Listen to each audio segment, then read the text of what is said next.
7th, can't we?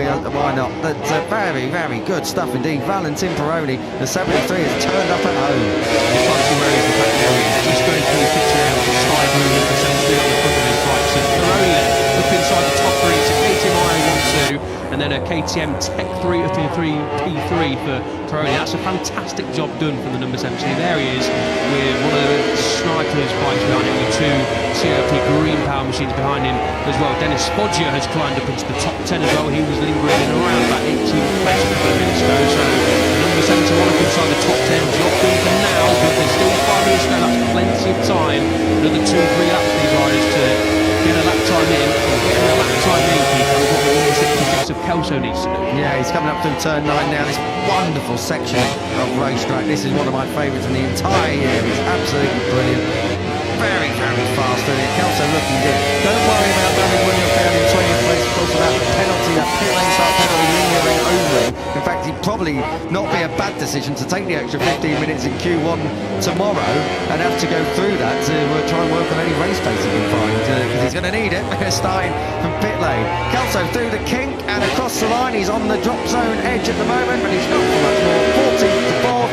47.7 puts him just less, just over 14th of a second away from top dog Carpo. There's 4 minutes remain on the clock. Getting them down into turn 13 towards the end of the lap. All fighting for position. This is Crusend on the number 11 machine. He's inside the slipstream of the Argentine Peroni, and he moves inside the top 14. Look at David Altman, what's your time? He's going to do P1 a couple of minutes ago. He's been shuffled back to P9. But is that going to be P1 for number 22? Of course it is. What a lap time. Yeah. 146.981. Top job from the 22. P1 with interest and a smack in the face to everybody else. 3.5 tenths and a bit more ahead of Alvaro Carpe. So David Almanza starting his 25th Grand Prix this weekend, and he's doing it well so far. The first rider into the 46. Tyler Rosato, he's going to need to find something here. We said this last week, left it very, very late indeed, and he's leaving it late again. It's just 1 place ahead of Tactical Bradley. Bradley making a marked step up into something of contention at least for Q2 places this year. So good to see that Tyler was no home. Oh, down, lost the front. Oh, dear me. Tyler Furusato. Well, now that is Q1 directly. Disaster for the number 72. Yeah, Hiroshi Oyama looks on despondent, and Tyler Furusato has crashed at turn 2. Unfortunately, has them for the number 72, just asking a little bit too much of that front end, a little bit of chatter as well on the front of that Honda. But unfortunately for Furusato, that is session over with just over 2 minutes to go. That's the Honda team major box looking on. Unfortunately, disappointment for the young Japanese rider. Yellow flags as well in sector 1. Let's not forget about that. Of course, don't forget Tyler was on his own. I don't see a pack behind him, but that could be crucial. You see how crucial yellow flags have been already in 2024, 2025, L. So yellow flags briefly out as time for Rosato. Well, the sponsor is stops off to a Q1 entry, and hoping he can get in the top 4 there. That ain't going to be easy though. No, exactly that. We already mentioned it's no guarantee, no matter how quick you are, that you're going to get into the top 4 in Q1. So, yeah, work to do then for Tyler Furusato, unfortunately, on Saturday afternoon in the first 15 minutes of qualifying. Guazzi just behind him on the track, so Guazzi's potential slipstream partner in crime, has disappeared out of the way for that. So Guazzi potentially have to do the last lap on his own without a slipstream, so we'll keep tabs on the tyre rider. And unfortunately, at this moment in time, it's double on the team age Q1 back. Disaster for those two. Just with less than 90 seconds to go then, Almanza can't get away to Peroni. Kelso your top 5, Yamanaka Piqueras, Ogden Foggia and Fernandez your top 10. Nepe, Esteban, Carraro and Munoz would at the moment be joining, would be going through into Q2 without the need to fight it and scrap it out in Q1 tomorrow afternoon. Luca Lanetta, but he left it late in Thailand, don't forget. He had that crash and was hanging on by the skin of his teeth. He's going to have to do a little bit more today because he's outside those top 14 places. He was so lucky to scrape through with 14th last time out, but he's going to have to put a lap in here with 1.1 off halfway around. If he holds that It should go up towards the top 10 mark, but he's got to hold it. That prediction of the orange sector will be based on how much time he's losing in accordance to the relevance of the lap time. So Lunetta's got a little bit of work to do still to get this one home. I'm just trying to, I don't think he's going to get another lap in either, Alex. It's going to be very touch and go for the 58.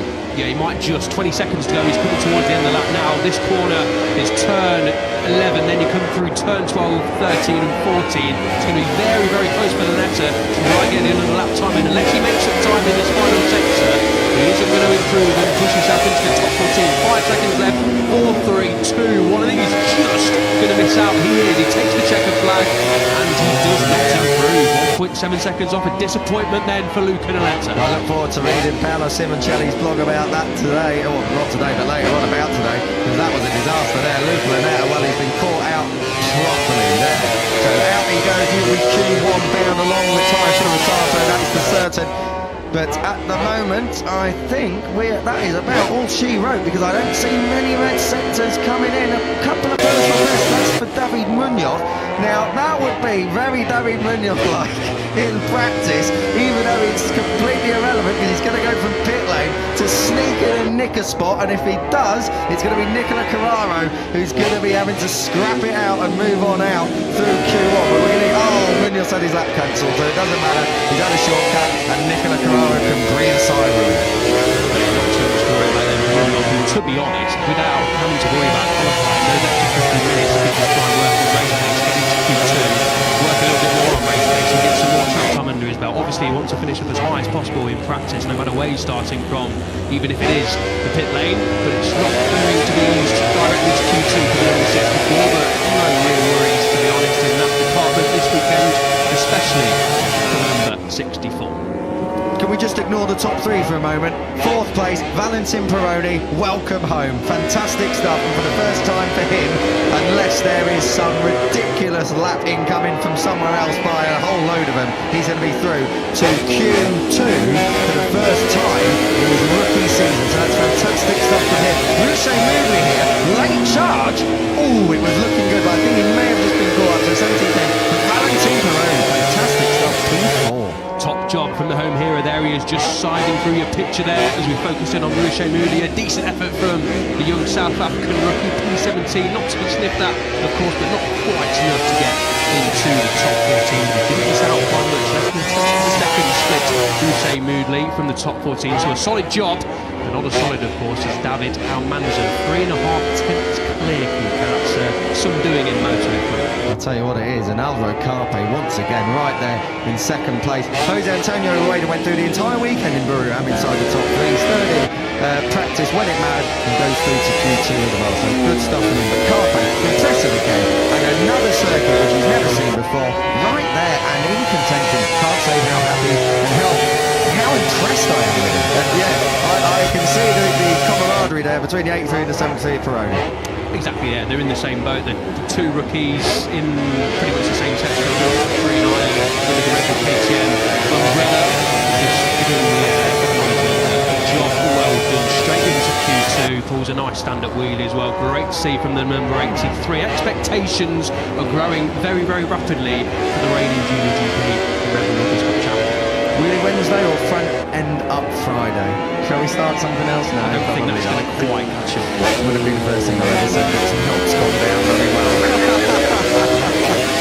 Dear me, I can tell you, Jose Antonio Rueda, 3rd place, your championship leader, has taken a little bit of weight off his shoulders, that is for certain. Will move through. Shea was right there at the halfway point in this session, and number 8 is just gone through the shot there. He's in 20th in the end, ahead of Luca Lunetta and Ty Furusato. There'll be questions asked down there for the 58 and 72. Furusato, anyway, losing it a little bit late, and Luca Lunetta, well, too late. He didn't even make that cut, so I just wonder if maybe he made a mistake and it was all a bit tight anyway, and there wasn't a lot of wiggle room. Yeah, difficult to say. Obviously, not been here in a couple of years. A lot of these riders here for the first time, including Luca Lunetta, so just didn't quite, visually from our perspective anyway, have the pace. David Almanza on top, and I can tell you that is the first time in his Moto3 World Championship career that he leads a Moto3 session. Carpe Rueda Peroni and Kelso, your top 5, Yamanaka, Pequera, Ogden, Foggia, Fernandez, completing your top 10. Lepe, Esteban, Rossi and Carraro will move on through to Q2, that's for certain. Big names, pole sitter last time out, Patelli, Luca Lanetta, Tyre Furasato, they will have to go the long way. They're going to have to step it out in Q1. Cormac Buchanan, another, down there in 25th place, Guido Pini bringing up the rear. Lewis Sotheby will be moving in to take over for Moto 2, but for myself, Guy Gadol, I'll be back with you tomorrow. Elliot York stays put, and as you can see, as we look through the rest of the standings, David Almanza, the rider to beat in Moto 3. Up next, Moto 2. Enjoy.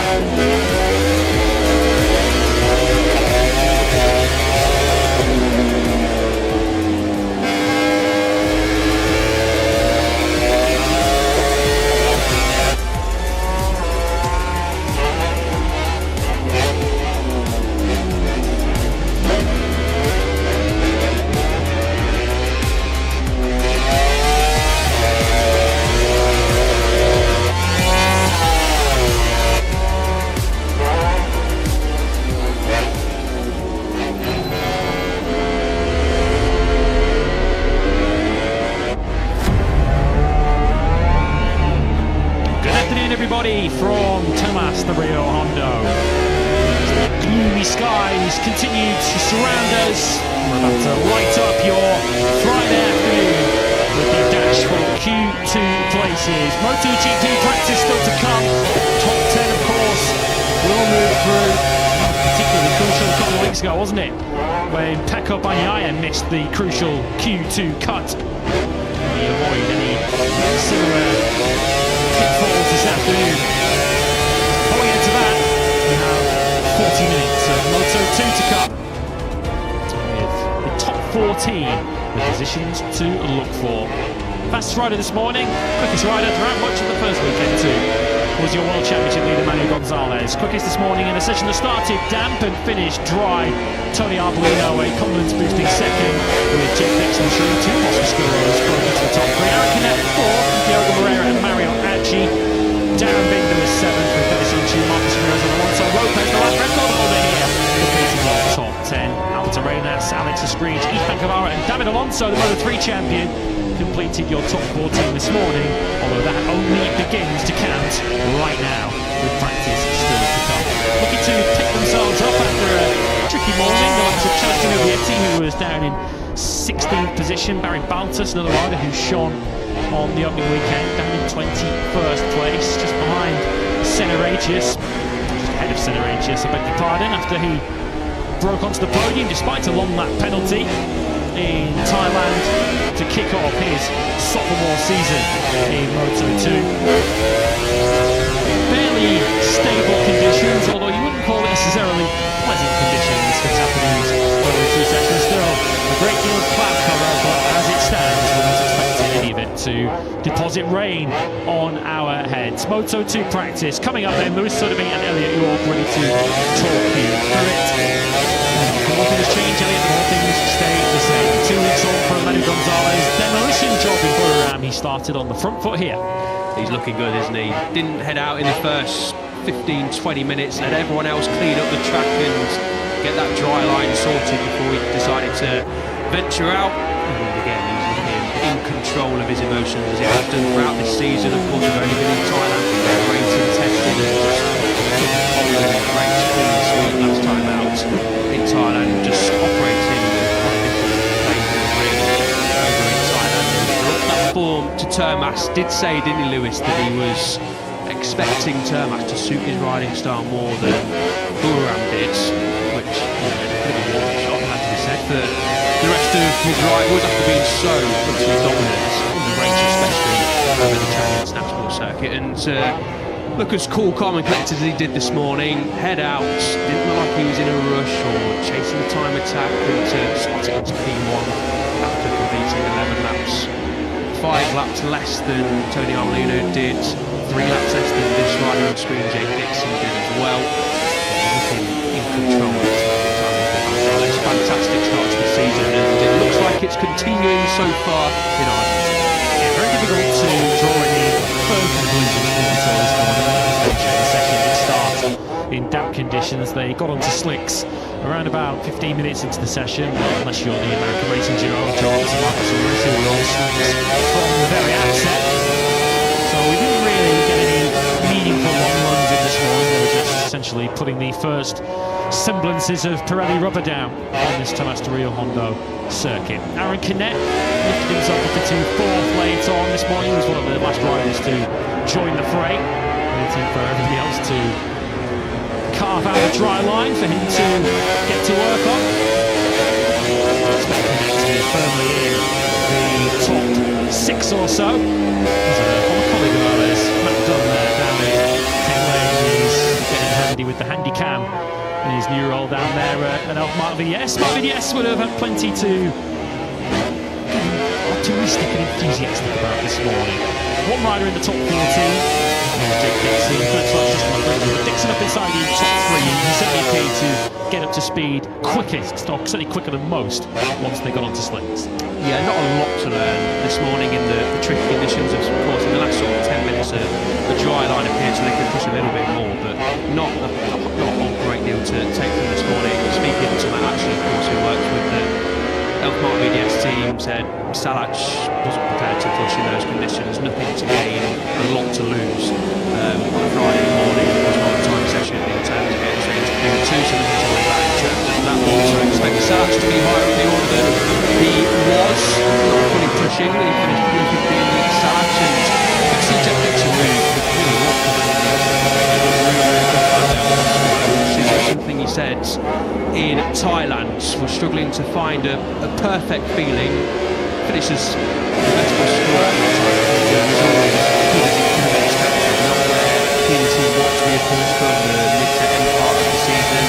I said earlier, this weekend, give it a couple more races and we'll be there. But at this moment in time, in these sorts of races, the team are getting used to the new Oscar as well.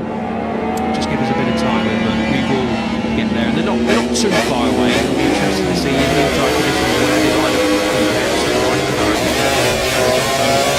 everyone really is chasing. At this moment in time, you can pressure the Raiders in there as well. And this is going to be a really interesting session. First full dry session, opening obviously 20 minutes. They're going to go out and try and get some valuable Sunday experience, Sunday analysis done for the race.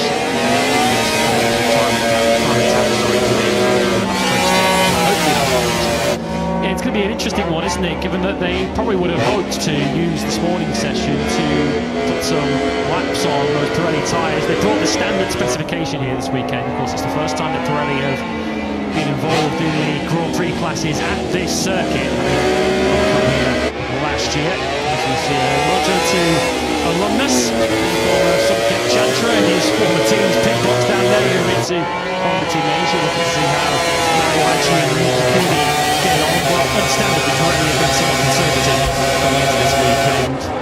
Not ever any thoughts in their minds of bringing that super soft SCX tyre to Tomás de Rio Hondo with no prior data. They've got it in testing for others in Colorado to walk around that kind of smashing flat records, but with no opportunities this morning to really do any meaningful race preparation. They were basically just doing setup work and drying the track out. There's going to be a bit of a balancing act to be played here in this practice session between putting some race preparation in conditions that will be representative of Sunday's race, as Chelsea will get to exactly some of the combat going on around it.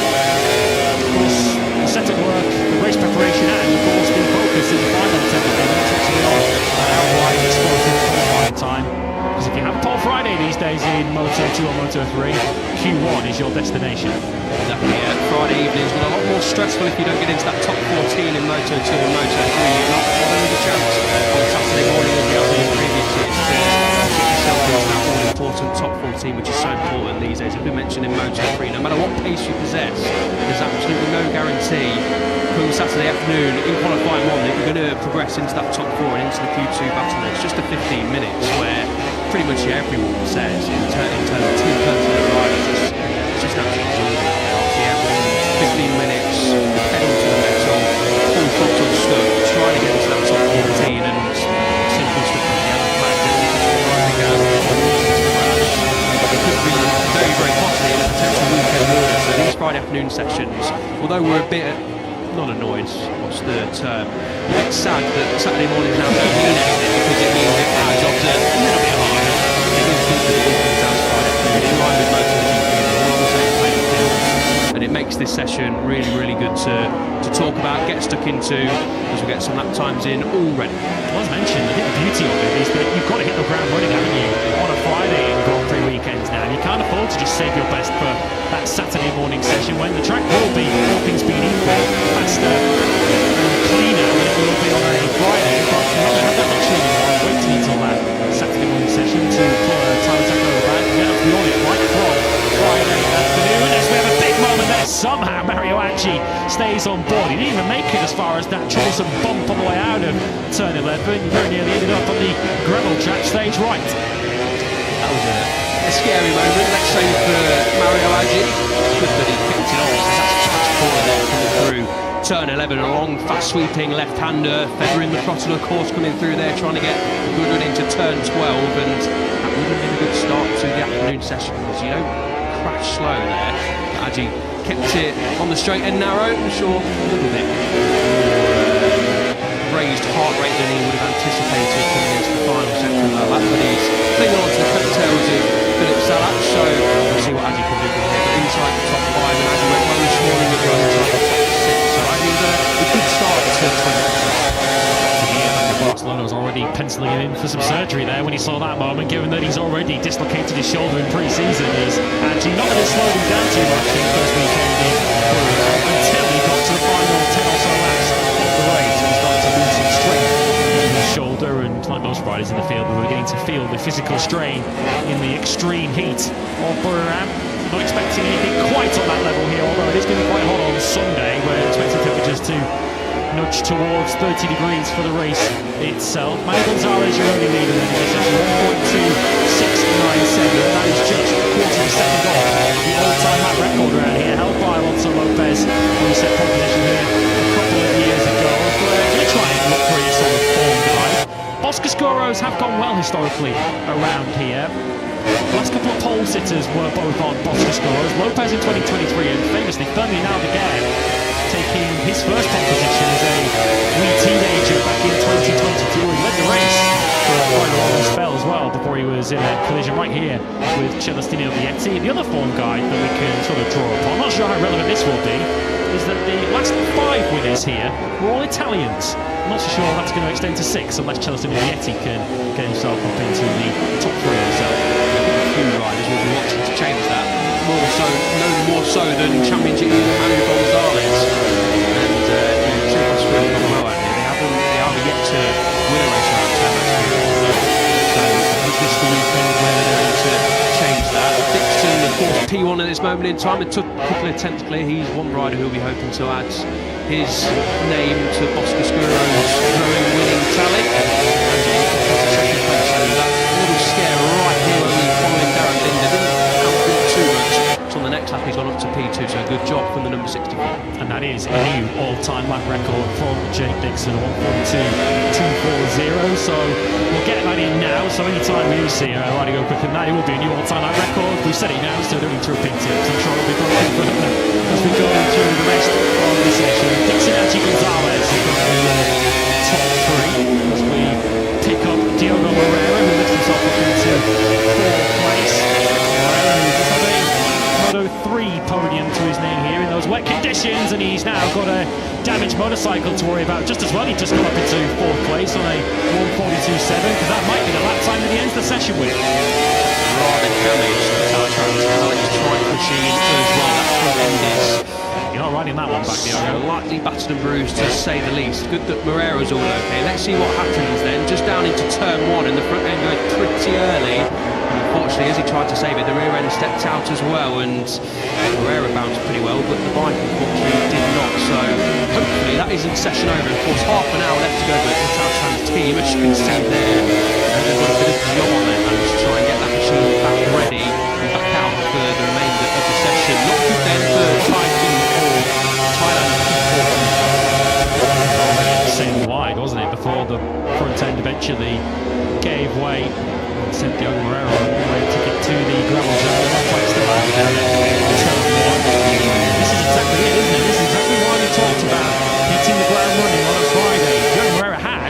until he crashed, but a mistake in a session such as this, as we already saw in the Moto3 session that preceded this one, if you make a mistake, if you get it wrong on a Friday afternoon or have a crash early on, not only are you costing yourself crucial track time, but Q1 is likely where you're going to end up. Young Rare are 1.2792, and so 30 minutes for, well, potentially another 10 or more riders to get ahead of him. If they do, Young Rare will be heading for a qualifying one tomorrow. He's got 7/10 more or less in his pocket at this moment in time, but like you say, there's over half an hour to go. A lot of these riders won't be pushing to their maximum at this moment in time. When the crash cover comes in, slipstream comes in to play a course as well. The closing minutes, I think we're going to see Harris get down on the time screens. Hopefully for the Brazilian's sake, we can see him back out on track, but that's a bit of a disaster on this Friday afternoon for Diogo. Expecting big things from, of course, after P4 finished last time out. So hopefully for the Ital Trans riders' sake and the team's sake, they can get back out there and get some valuable track time under their belts. Yellow flags have now cleared down at turn number 1. As Manuel Gonzalez pushes on, his lap has already been cancelled, as you saw on the screen. He got the yellows into turn number 1, but continuing into lap 3 quickly. It's a pretty short walk from turn number 1 up to his Ital Trans box, and hoping that the motorcycle is in pursuit to make its way down there. Quite a repair job required, didn't it, for the Ital Trans team to get that back out. That might well be session done for the Brazilian, who we mentioned this morning is heading home to his home country on Monday for a special one-year countdown event to the return of the Brazilian Grand Prix in 2026. Ayrton Senna circuit in Guyana will be the destination of the Brazilian Grand Prix from next year onwards, and to that special one-year countdown event, which will also feature MotoGP stars Luca Marini and Frankie Morbidelli. The star El Granado will also be there. He's put out the World flag on the top of podiums in the Moto World Championship over the last few years. A vibrant and colourful event, not just on Monday but also next year when MotoGP heads to Brazil. As we pick up Jake Dixon then, who's already got the all-time record in his pocket, and he is far from finished there. Dixon loses a little bit of time through the third split, but coming into the final split, he's got just under 2 tenths to play with. Canet improves a 1:42.759, half a second. The drift of Dixon at this moment in time is Canet. So Dixon looking really, really strong here. He looked strong in the morning session on those wet tyres and finished up inside the top 3, and he goes quicker again. So 1:42.162 is now the time to beat. Gonzalez, who just jumped on board with Lewis, looking like he could potentially do this. Get him around the caution corner, flip it left over the curve, the pink, and then the checkered flag, and finish line is in sight, but he loses plenty of time in that final split. So Dixon clearly strong through that final last couple of drops.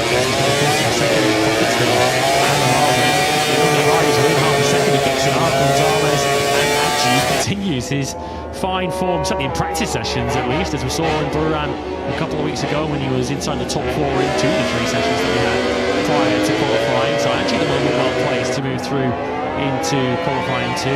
Certainly knows he's going to finish the session ahead of Moreira unless they get his fine effect to move back out of the race. So Canet falls Moreira still being issue on an identical time to Moreira, who's currently in 6th place. We've been Arenas, Lopez and Salas. Joe Roberts, good to see Roberts much closer to the pace. He's up in 11th place at the moment from Agius, Van den Goldberg and Tony Arbolino.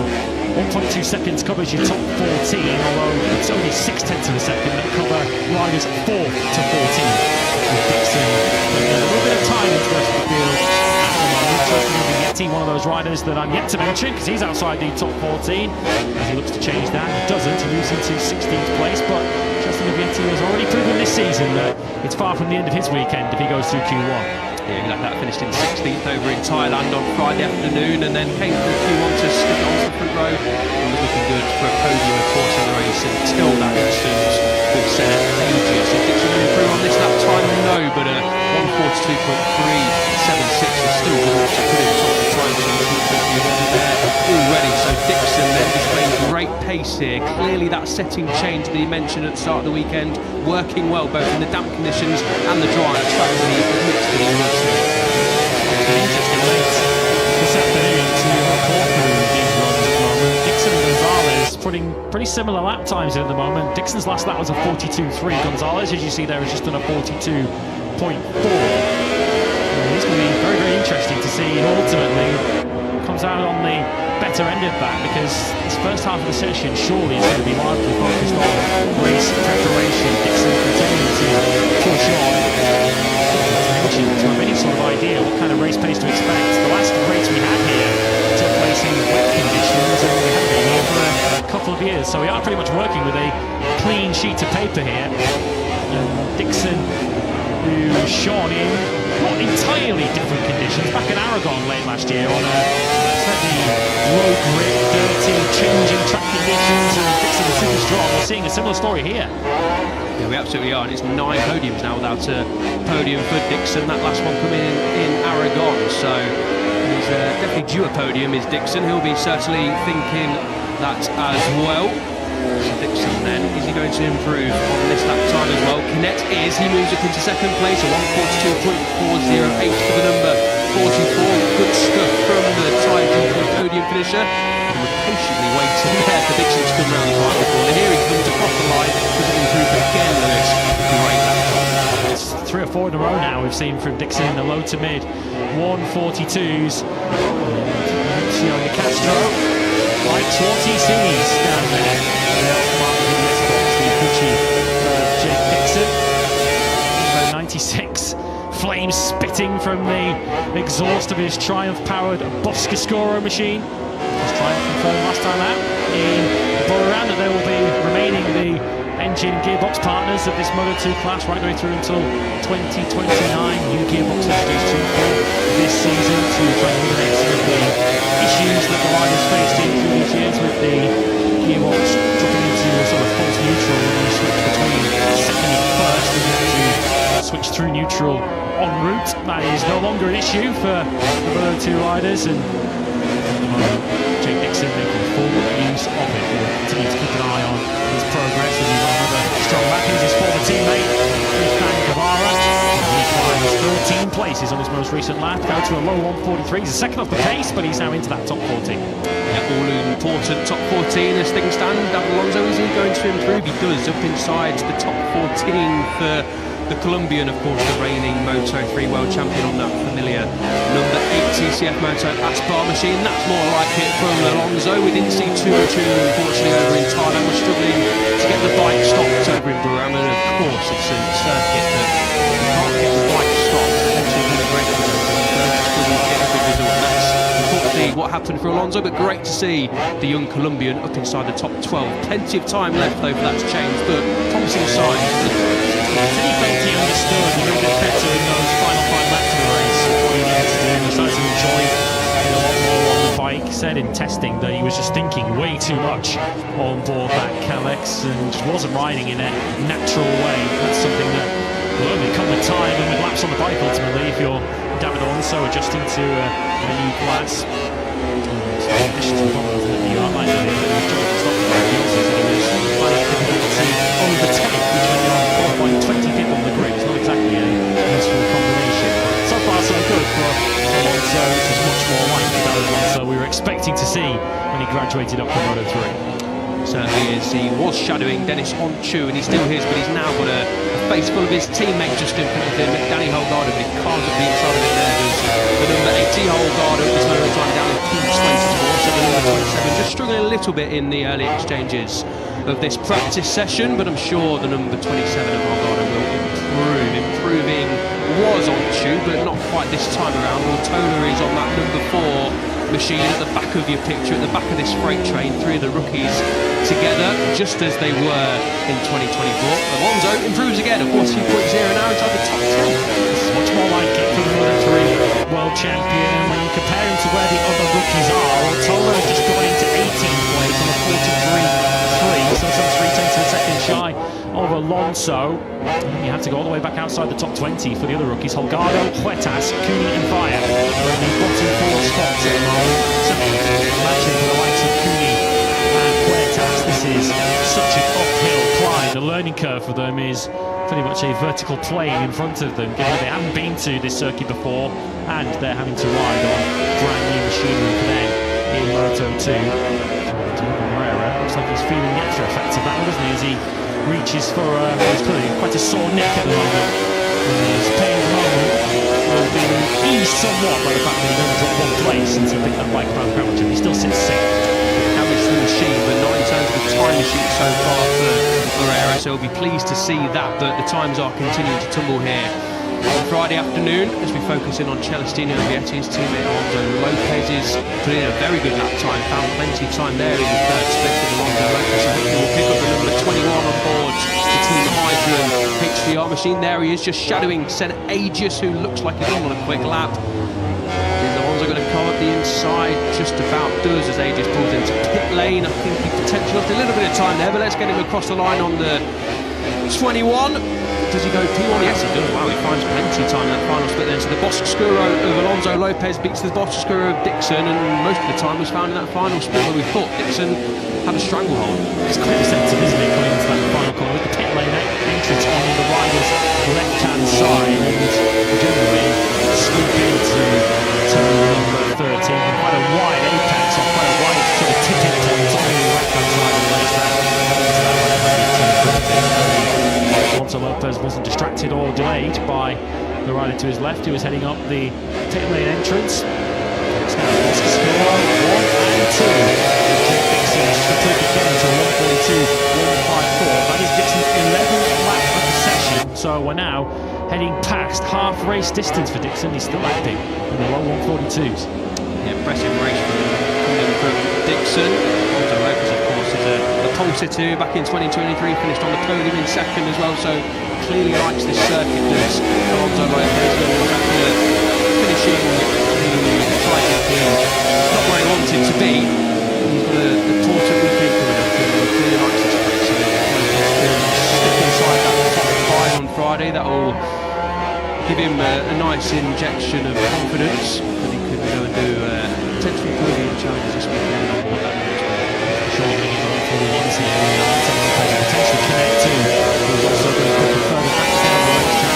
Ramirez, his teammate Roberts has just gone up into 5th place. Ramirez now into the top 14 and 12. That bumps Alonso back out. Alonso relegated to 15th place. Lopez is going across the line now in front of us out of our commentary box window, and he is into the 1:41s now. 1:41.873 for Alonso Lopez. He's now the quick end of 3/10 clear of Jake Dixon, and half a second clear of everybody bar Dixon and Manuel Gonzalez, who complete your top 3. Here comes Kinet, who is going to match the 21 through the 3rd sector. How does he do relative to the 4th? Loses more time. And from matching Alonso Lopez halfway around, Kinet still half a second adrift. Yeah, got a little bit of time to do it in that sort of last half of that race. Half a second of dribble, 2.390, so the top 2 probably Chuck Gonzalez in there as well, but specifically the 2 Boscoscuros are really put in a little bit of a hammer down here on Friday afternoon, and great to see Joe Roberts up in P5, because he was a rider who really struggled over in Bura and was very deflated after testing. I think struggled a lot more with that wrist injury than he would have hoped for after a long winter off. A long winter out of the Joe Roberts, so great to see the American flying high so far in this practice session. Improved time coming up for him in the 16, not quite, but P5, good job done so far for the American. Essentially been off Moto2 machinery for 4 months, hasn't he, since that crash in Saturday morning practice in Phillip Island.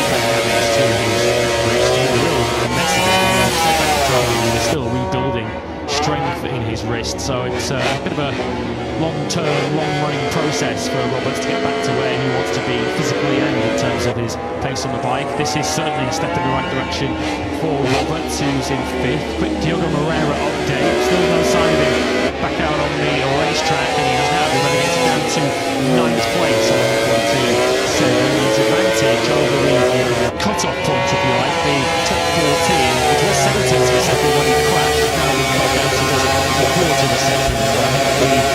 Many Brazilian fans who will be hoping to catch up with him on Monday in Guyana might be sitting a little bit nervously now, as Moreira's place in the Q2 spot is now looking a little more precarious.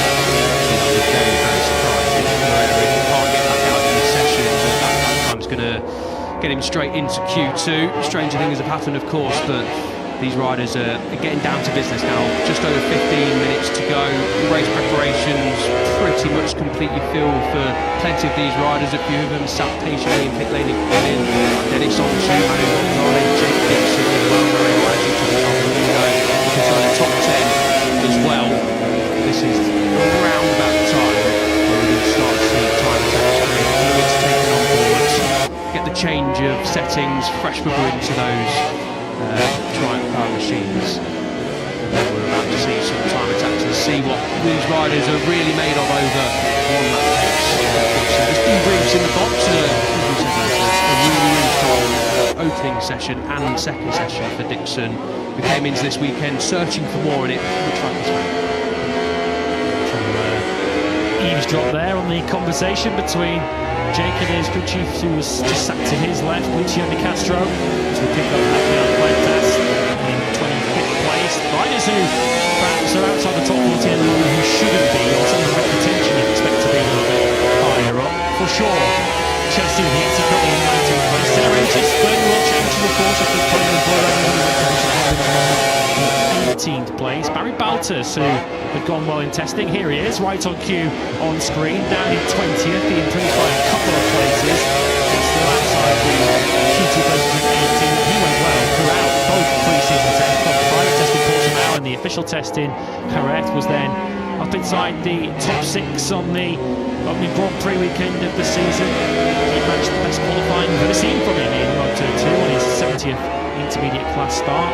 At the moment, we're still awaiting the Baltus form of winter testing to arrive here in Tenerife. He's set to be 18th place, and he's 8/10 of a second adrift of his teammate Aaron Canal from 4th. I think that works with Baltus in this section. I've been pretty pleased with the P6. You feel back in Thailand, a solid 10 points on the board for Barry Baltus in the opening race of the season. Important for all these riders to just get off the mark when you're trying to fight for your ride and fight for the top end of the points from the end of the season. Important to get that first race under the belt, a solid amount of points. And it's important also to try and back it up here. So Baltus will be hoping to get inside that top 14 to take the pressure off. Marcos Ramirez as well, having a decent ride over in Thailand as well. He was P5 over in Thailand. Try and do similar here as the Spaniards, who's been here before a few times wrong, and been here plenty of times. Back in 2017, 18 and 19, and then in 2022 and 2023, but he's down in P24. Last time he came in 2023, did Marrero, so he's got a little bit better than that this weekend. He just gets it a little bit out of shape. Turn 1, but he's now inside the top 10. Marrero coming down to P10. So slowly but surely, Marrero is slipping towards the cut-off point, which is of course P14 and P15, where Darren Binder and David Alonso sit.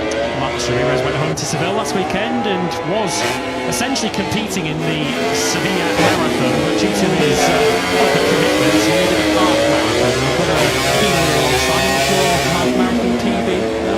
146 something, I think. Probably Marcos is absolutely blowing out the water with that one. A 1:13 for Marcos Ramirez. He was doing 328 kilometres through that.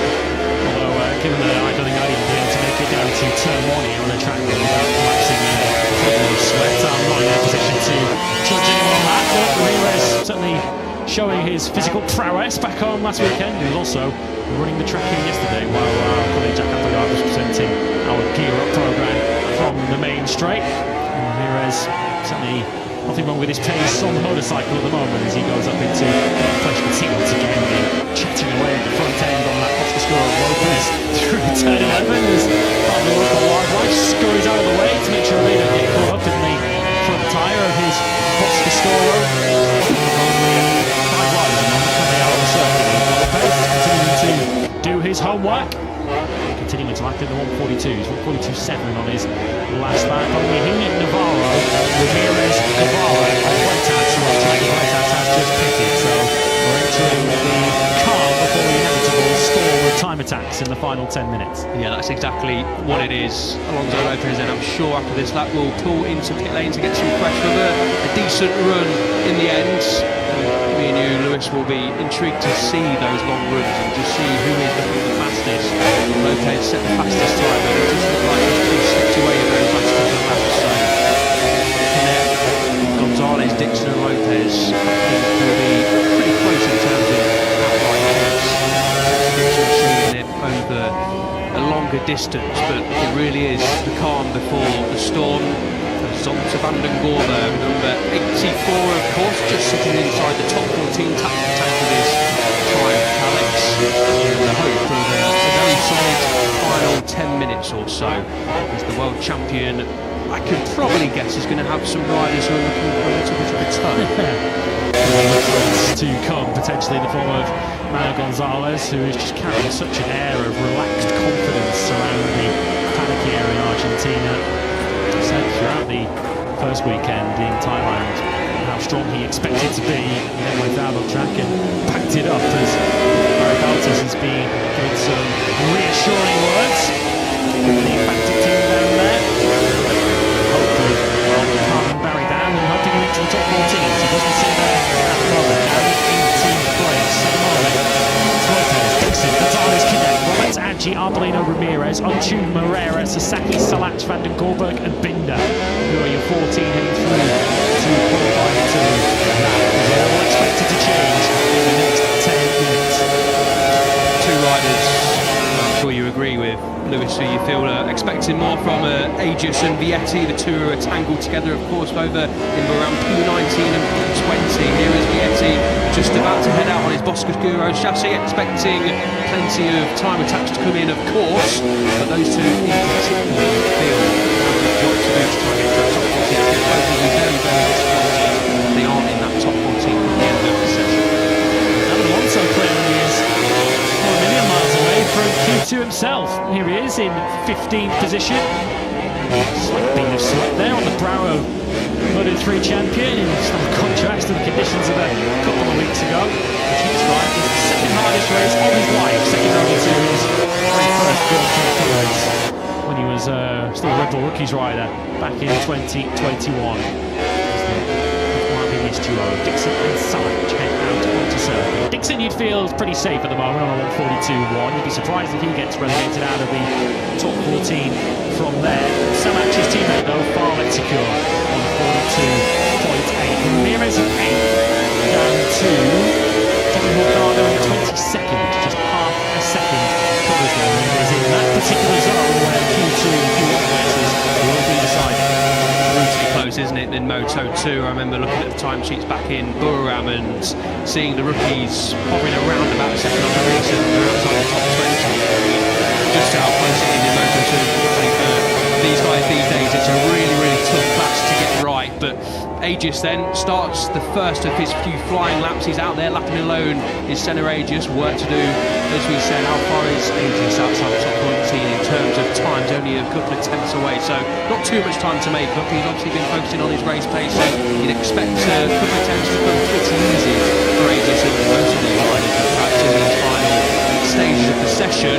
But of course, everyone is going to be going quicker, so it's not as simple as just trying to make a couple of attempts make a bit more than that. I hope the others don't. And to underline that point, Van den Gorberg is now also going quicker. He's 13th at the moment. This is a team in the RW Iberofobia team who is desperate to banish Buriram to the pages of history. Not a good weekend for them at all. Van den Gorberg said that he's unable to push at any stage in Buriram. He said it can and absolutely must be better in Argentina, and so far it is better. Van den Gorberg then well and truly into the 142s. 42.7 for him up to 8th place. Safe-ish from there, you say. He's only a couple of tenths clear of the cut-off point, but up inside the top 8. That now relegates Diogo Moreira, who is still sat in the pits with no motorcycle to jump on, down to 11th place.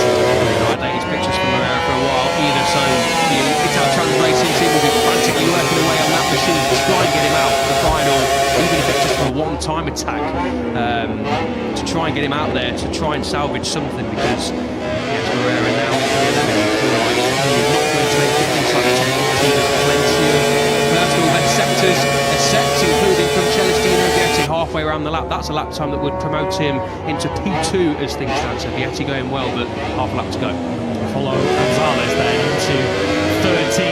A bit of margin there on on the inside. He had riders to his left that he had to be careful of as well. They were starting their time lap. Harmony on fire task. Gonzalez improved into second place. Luke Fox, Dixon, all falling to zero for him. Still thick end of 2:10 shy of Lopez's session leading time. What about Darren Binder then, who got himself into Q2 via qualifying one last time out and ended up sticking it on the second row of the grid. At the moment, Binder now into 8th place. So Van den Gorberg, from looking relatively safe a minute ago, has already dropped a further couple of places. And Aaron Canet has gone down. Yellow flags out. Sector 4. I suspect, given the size of the gravel trap he's in, that's turn 11 that Canet is in. And he's in a bit of pain.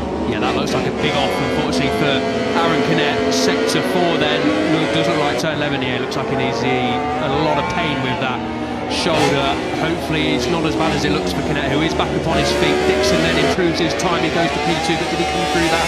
Sector 4, was he behind Canet? Potentially not. If he is, his lap time will be captured, of course. Not too much worry about in terms of Dixon's pace. He's already up there. Anyway, a terrible news then for Aaron Canet. He's in P4, so he's safe for now. What were we saying this morning, Elliot, about Aaron Canet, how he took the calm, conservative, consistent approach to Borough, brought home second place rather than throwing it at the scenery, risking himself or his motorcycle. Round 2 of the season.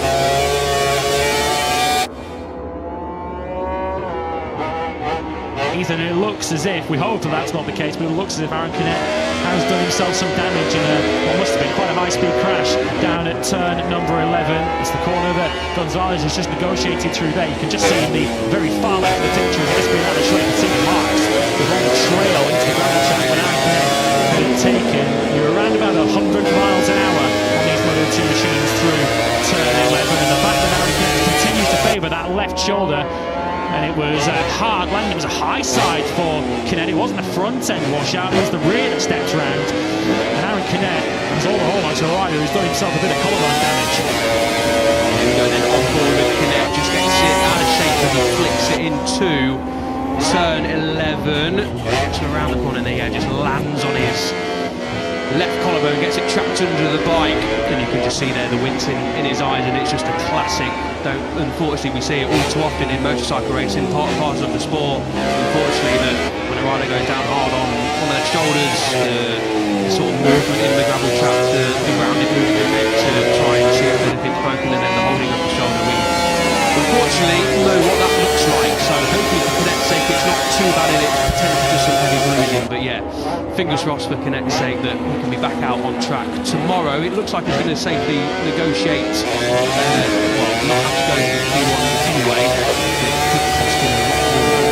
Keep an eye on MotoGP social media channels at MotoGP on X and elsewhere to find out the very latest on Aaron Canet's condition. We're expecting him to head to the medical centre from there. Watch this lap time from Danny Holgado, who goes up into the top 14, up into 12th place. We've seen very little from him so far today, but much as he was in Borough, Holgado, your top rookie. About his business nice and quietly, Holgado, until when it matches up into P12. It's not safe, of course.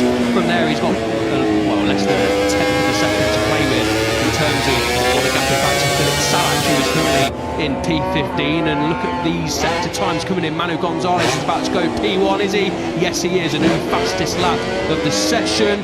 Mario Aggi improved. Adrian Huertas, the rookie, up into the top 10. Great job from Huertas. Never seen this place before, apart from on the PlayStation, as Adrian Huertas. He's up into the top 10, and he's now put his teammate Diogo Moreira right on the edge of elimination in Q1 in 14th place. He might only stay in those Q2 places for about another 5 seconds, because Celestino Vietti is exiting the final corner right outside our window. He crosses the line now, and Celestino Vietti is through. Somehow Francis looking out for him.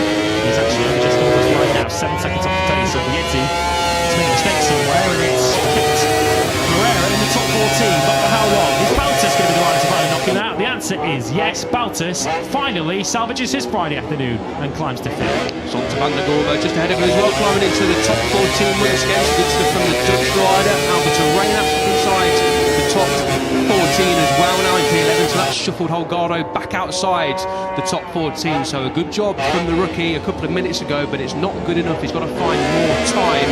And is it coming on this lap? He is setting a personal best sector 6/10 off through the third split.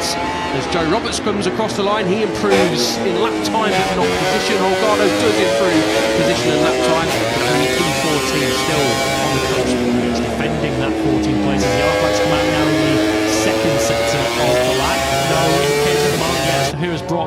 yellows out, but that means the laps that are currently in progress. Turn 3, according to the track map. Someone has gone down or stopped out on circuit as Guevara has to sneak under the door before he catches those yellows. Only up to 17 for the Formula 3 world champion, and this could turn out to be quite a crucial lap for Vietti as the red flag comes out. And that unfortunately means that no matter what Justin Vietti does here, with 1:16 to go, he's going to be heading through qualifying 1 for the second Grand Prix weekend in a row. Yeah, so he didn't get the lap time in when he needed. It's good to see Alonso Lopez walking away, so potentially just some oil spillage or liquid spillage or debris on circuit, but that is the end of the session. No time to get out and complete an outlap. Twice he was looking good to get inside that top 14 at that time, starting to get cancelled. That's right, that is starting to race it, so he's lost the Q1 coming through the right kick in 3, then made it up to turn 4, right in the middle of the racetrack. And you'll be able to see it just in the back of the picture. Keep an eye top left of the picture, you can see there, he just sort of high-sided into view there. So Marshall's going to be running out into that part of the racetrack to retrieve that Boscoscuro unless the red flags have been thrown. Fortunately, it doesn't appear as if Alonso Lopez is in the same kind of discomfort as Kinet. Alonso Lopez, who had lost that top spot to Challenger leader Manu Gonzalez, has now brought an early end to this practice session. Wherever then does in the end miss out on the top 14 spot in Q15, just sneaking in. What a time for Alvaro to get that improved that time in as well towards the end of the session. His lap time, he's been shuffled back down to P20 as Albert Arenas, so Alvaro moved up into P13, and that, I think, as well has promoted onto inside the top 14. Good to see Lopez, like I said, was walking away from that crash, but that is a rather second-hand Boscoscuro, unfortunately, for Team HDR Hydro. Team to get all fixed for tomorrow morning, so potentially a long evening ahead on that side of the box, unfortunately for the guy who goes down. A few surprises in that session. The likes of Morera, or the reasons for his Q1 fate are pretty clear. We saw his crash at the end of the session. Morera going through qualifying 1, ages, so the riders 3rd and 4th in the World Championship. Q1 tomorrow. Justin Vietti, Q1 for the second Grand Prix in succession. And up inside the top 14. Some surprises too. Danny Holgado, back-to-back Q2 appearances for him on this one through the direct route. That might have to take a detour through Q1. 2 rookies, I have to say, really impressive in that session. Holgado at 13th, but Adrian Huertas, first ever visit to this Termas Rio Hondo circuit in just his second Moto2 weekend. He's up inside the top 10. Yeah, really good job from Adrian Huertas. Fantastic stuff. And again, from Holgado, and fortunately for David Alonso, another one of the rookies, of course, just missed out 1.3 seconds off. Couldn't get that final lap time in for Alonso and a lot of the riders who are obviously sitting outside the top 14, including Potencial. Great job from Huertas inside the top 10. A shout out for Adji again, of course, going really, really well. Again, here is Mario Adji. Yeah, Holgado, once again proving that Buram isn't necessarily a one-off. Holgado really gelling well with the Moto2 team. Good job from number 27. Vietti inside the pits, just debriefing with his team.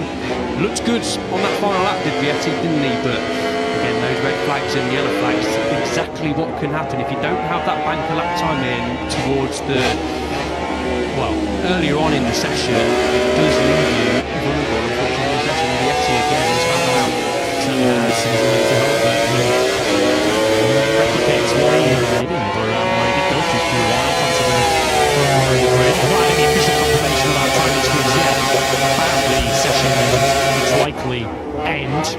Usually we do get an indication that the session will not be resumed. We haven't had that information yet, but with just 1:16 on the clock, there's a good time for anybody to go out there for one final attempt, whether they feel it's worth restarting the session just so they can get a practice start in. I'm not entirely sure, but there will certainly not be any change to the lap times on the left-hand side of your screens.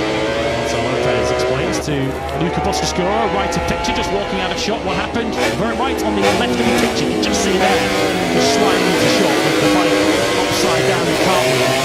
So Lopez off the racetrack. That motorcycle is still very much on the racing line through there, building up speed onto the back straight.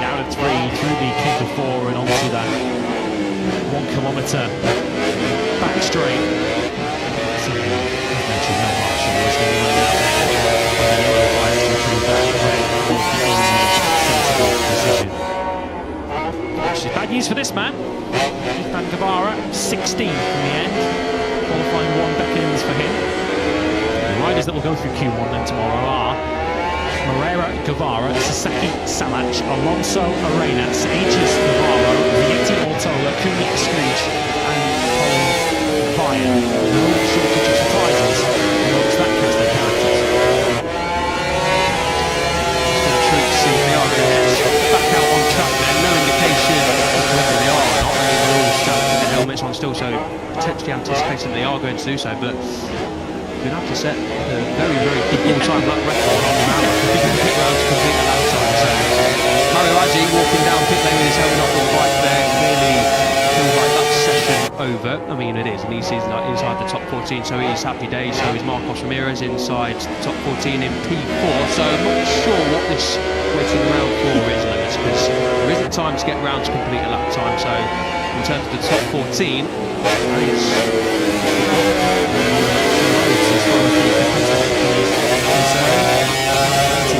Pleased with their afternoon's work. Trans American Racing Team, they have followed riders securing through to Q2.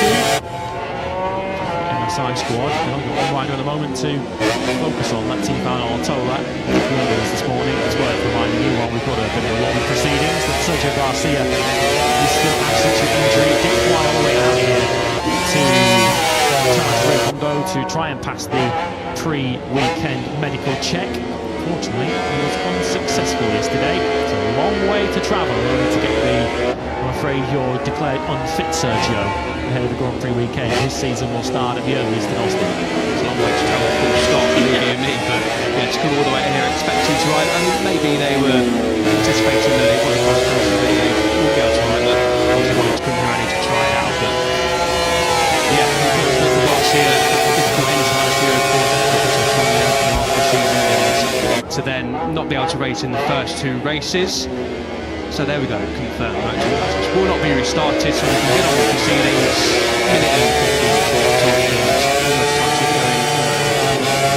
they've swept up the remains of Alonso Lopez's broken Boscoscuro. MotoGP will be up next for their 1-hour practice session. We'll go through the Q2. Top 14 in Moto2 are seeking through the Q2, which includes the World Championship leader, Manuel Gonzalez, Alonso Lopez and Jane Dixon, the other 2 riders in 141 this afternoon. Marcos Ramirez up in 4 from the Fantic Duo, Barry Baltus and Aaron Kinnett. We'll wait to see what kind of physical condition Kinnett is in to continue in this weekend. Arbolino 7 from Roberts, Aggi and Huertas. Great efforts from Aggi and Huertas to move through the Q2. Binder, Van der Gorberg, Ricardo and Unchu also through the Q2. That early crash really did pay for Diogo Moreira, who missed out at 15. Guevara, Sasaki Salach and Alonso next up. Much more likely from David Alonso in 19th ahead of Arenas, Aegis and Navarro. Senna Aegis high-profile name going through Q1 tomorrow, as is Celestino Vietti. The World Championship leader continues his fine form in this 2025 season. Manuel Gonzalez, quickest in Moto2 practice. MotoGP's up next.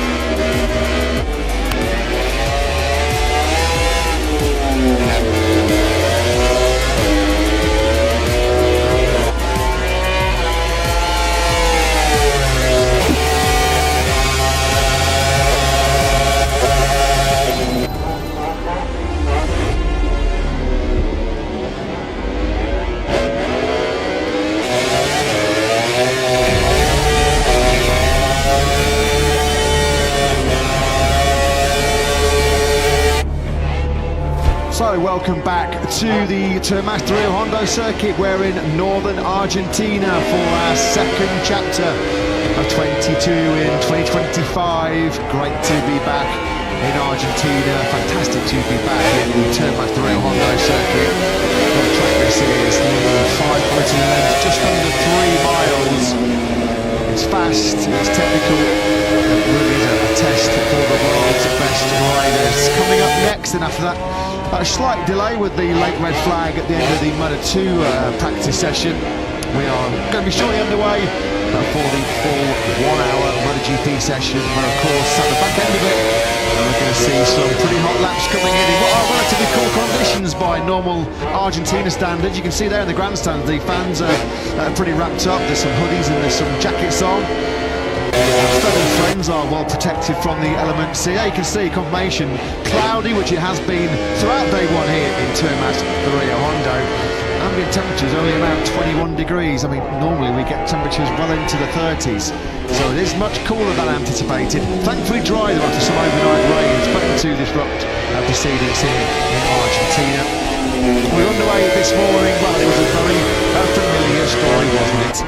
The Thai troublemaker Marc Marquez, fastest this morning as he goes in search of a fourth MotoGP success here in Argentina. It was tight at the top. Second place went to the brilliant Zarco, the double Moto2 winner here in Argentina. Alex Marquez, Frankie Morbidelli, Márquez Zacky, Luca Marini shining on the factory 106. Jack Miller leading once again the Yamaha charge. Maverick Vinales, Joan Mir and Pedro Acosta were your top 10. Further down, some ex-world champions, Fabio Quartararo 13th, Pecco Bagnaia, an early headache already for the double MotoGP world champion. He was only 16th fastest on the factory Ducati, not looking too comfortable as well on that GP25. There's a big gap between himself and the 93, 1.3 seconds to be precise. So Bagnaia already playing a game of catch-up here as we head into our full 60-minute practice session then here in Argentina in the company of Matt Burglar in the commentary box. Jack Akbar down in pit lane, and continuing our theme of special guests who are joining us very, very shortly. Like I say, we're going to be shortly joined by a full 125cc world champion, Tom Luthi, who's raced MotoGP bikes around this Argentina circuit himself previously in the past. But once again, Lewis, we're sort of singing to the same hymn sheet as Buriram. Who can stop Marc Marquez is the tune. Nobody is the answer so far to that question. Marc Marquez with an undefeated start to the season, pole position, sprint win, Grand Prix win in Buriram, and he started this Argentinian Grand Prix weekend with the fastest lap time in free practice one, although perhaps didn't enjoy the margin of supremacy that many expected coming into this weekend. As you mentioned, the stunning Zarco within just 2.5 hundredths of a second of him first thing this morning. To put a bit of context into the lap time, I think you saw earlier on this morning, 38.9 for Marc Marquez compares to the fastest ever lap round here by the same man on a 1:37.6. So we are going to be shortly underway then here. Marc Marquez led the way. Zarco was in fantastic form this morning, wasn't he? Quite literally the flying Frenchman.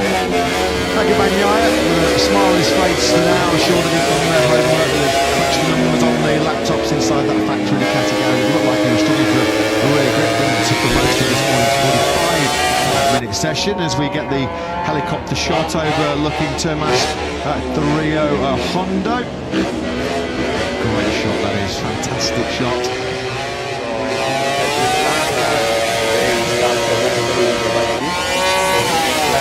Front, medium, rear, 5 chrono. Then you come back, which is the rear tire, we pass through the soft, and 8 laps, okay, 8 laps.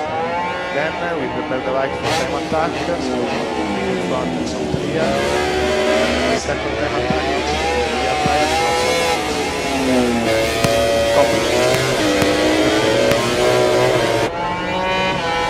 Well, fantastic. What insight we've just got there inside, right in the heart of the factory Aprilia garage.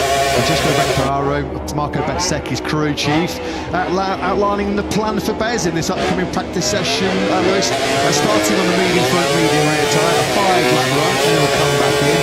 Wonderful move inside, of course. We're always trying to bring MotoGP fans all around the world as close to the heart of the action as we possibly can. Well, it doesn't really get much closer than that. Thank you to Aprilia Racing and to all of our technical guys. We're hoping, of course, throughout the scene to be bringing you a lot more of this. But yeah, the first time we'll be able to hear live the team of the radio communication inside the garage. That's the crew chief there, just informing the mechanics of the plan.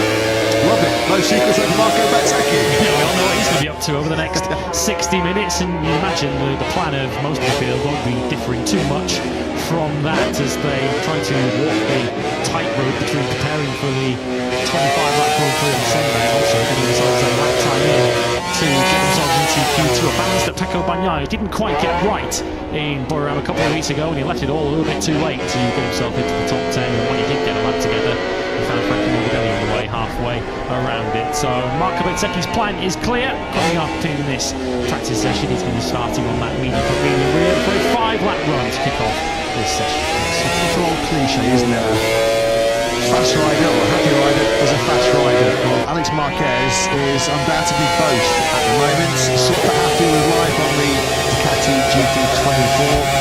Super fast and competitive as well. Second on the grid in Buriram. Second the sprint and the Grand Prix. He was ranked this morning third fastest. The Márquez Brothers split by an unlikely source this morning. Marc Marquez led the way, but we're looking at live pitched inside LCR Castrol Honda of Johan Zarco, the 34-year-old Frenchman. Double Moto2 win here, as we mentioned here in Termas. 2 times a MotoGP podium finisher as well. Zarco was in fantastic nick this morning, a 138.963 from the Frenchman. But there were only 2 riders in the 138s.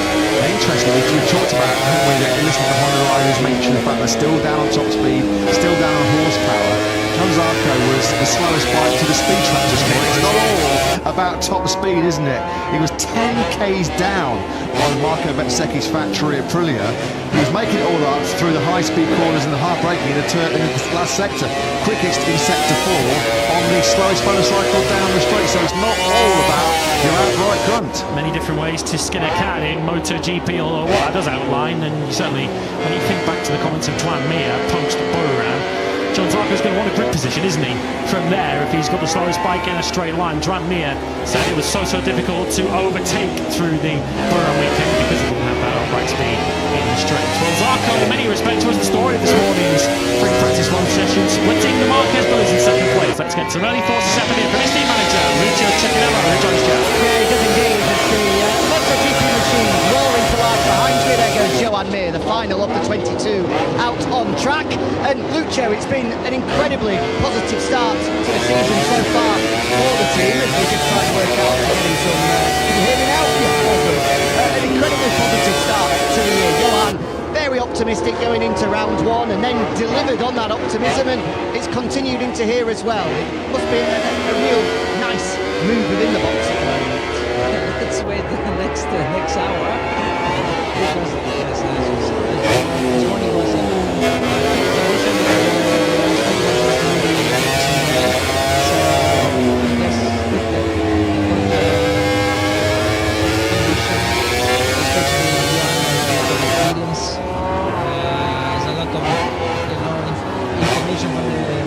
installation so he was maybe particularly faster, but let's see now what the plan is.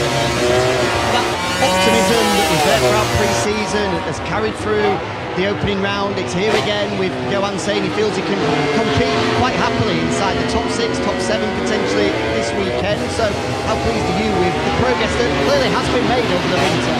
Yeah, definitely there was a progress. We are really happy with the work that all the agencies have done so far, and keep working and doing. And we still need to focus on that, because we have to forget that we got 15 seconds from the race winner in Thailand, so we need to close a couple of things now.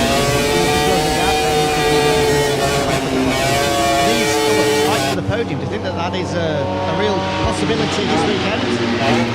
I don't think this weekend, but definitely it's a target for the end of the season. It certainly seems as if optimism is going in the right direction. Let's hope that continues, Lucio. Good luck. Thank you so much. Yeah, always great to hear the thoughts of LCR Honda boss Lucio Ceccarello. Thanks very much for that little chat.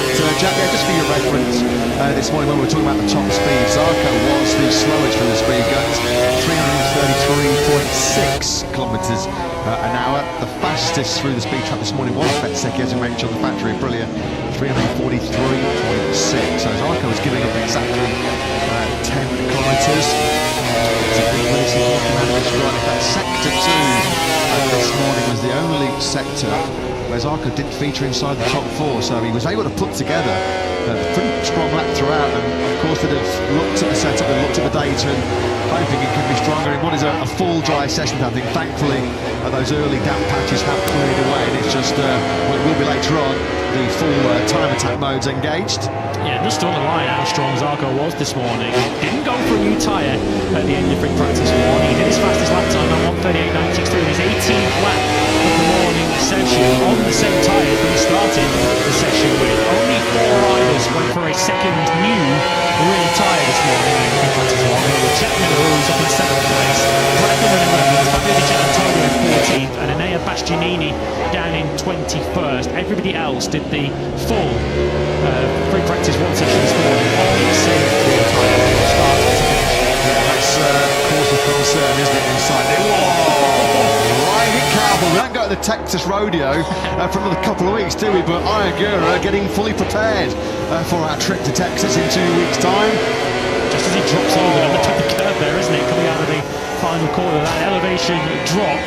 And on the drop from the curve, you'll see it as he just drops there. And the rear tyre slips onto the green, and the bike suddenly starts throwing in left and right. Fortunately, the two world champion had the reflexes to stay on board.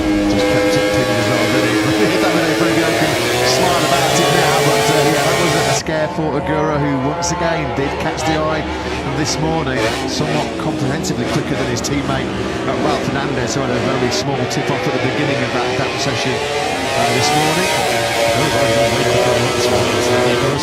Second that will obviously all change, so we go through the next 55 minutes. It changes now with Marc Marquez straight into the 1:38. That is a couple of tenths quicker than he went at the end of this morning's session, which did start in slightly damp conditions. They did run on slicks throughout, but there were damp patches around this Thomas Drill circuit this morning. This afternoon, though, we are dealing with a full dry track. As you were from your top 2 this morning, Marquez versus Zarco at the top of the pile. With a bit of, well, now the track's getting rubbered in, a bit of rubber laid down through minor 3 and minor 2 this afternoon in full dry conditions.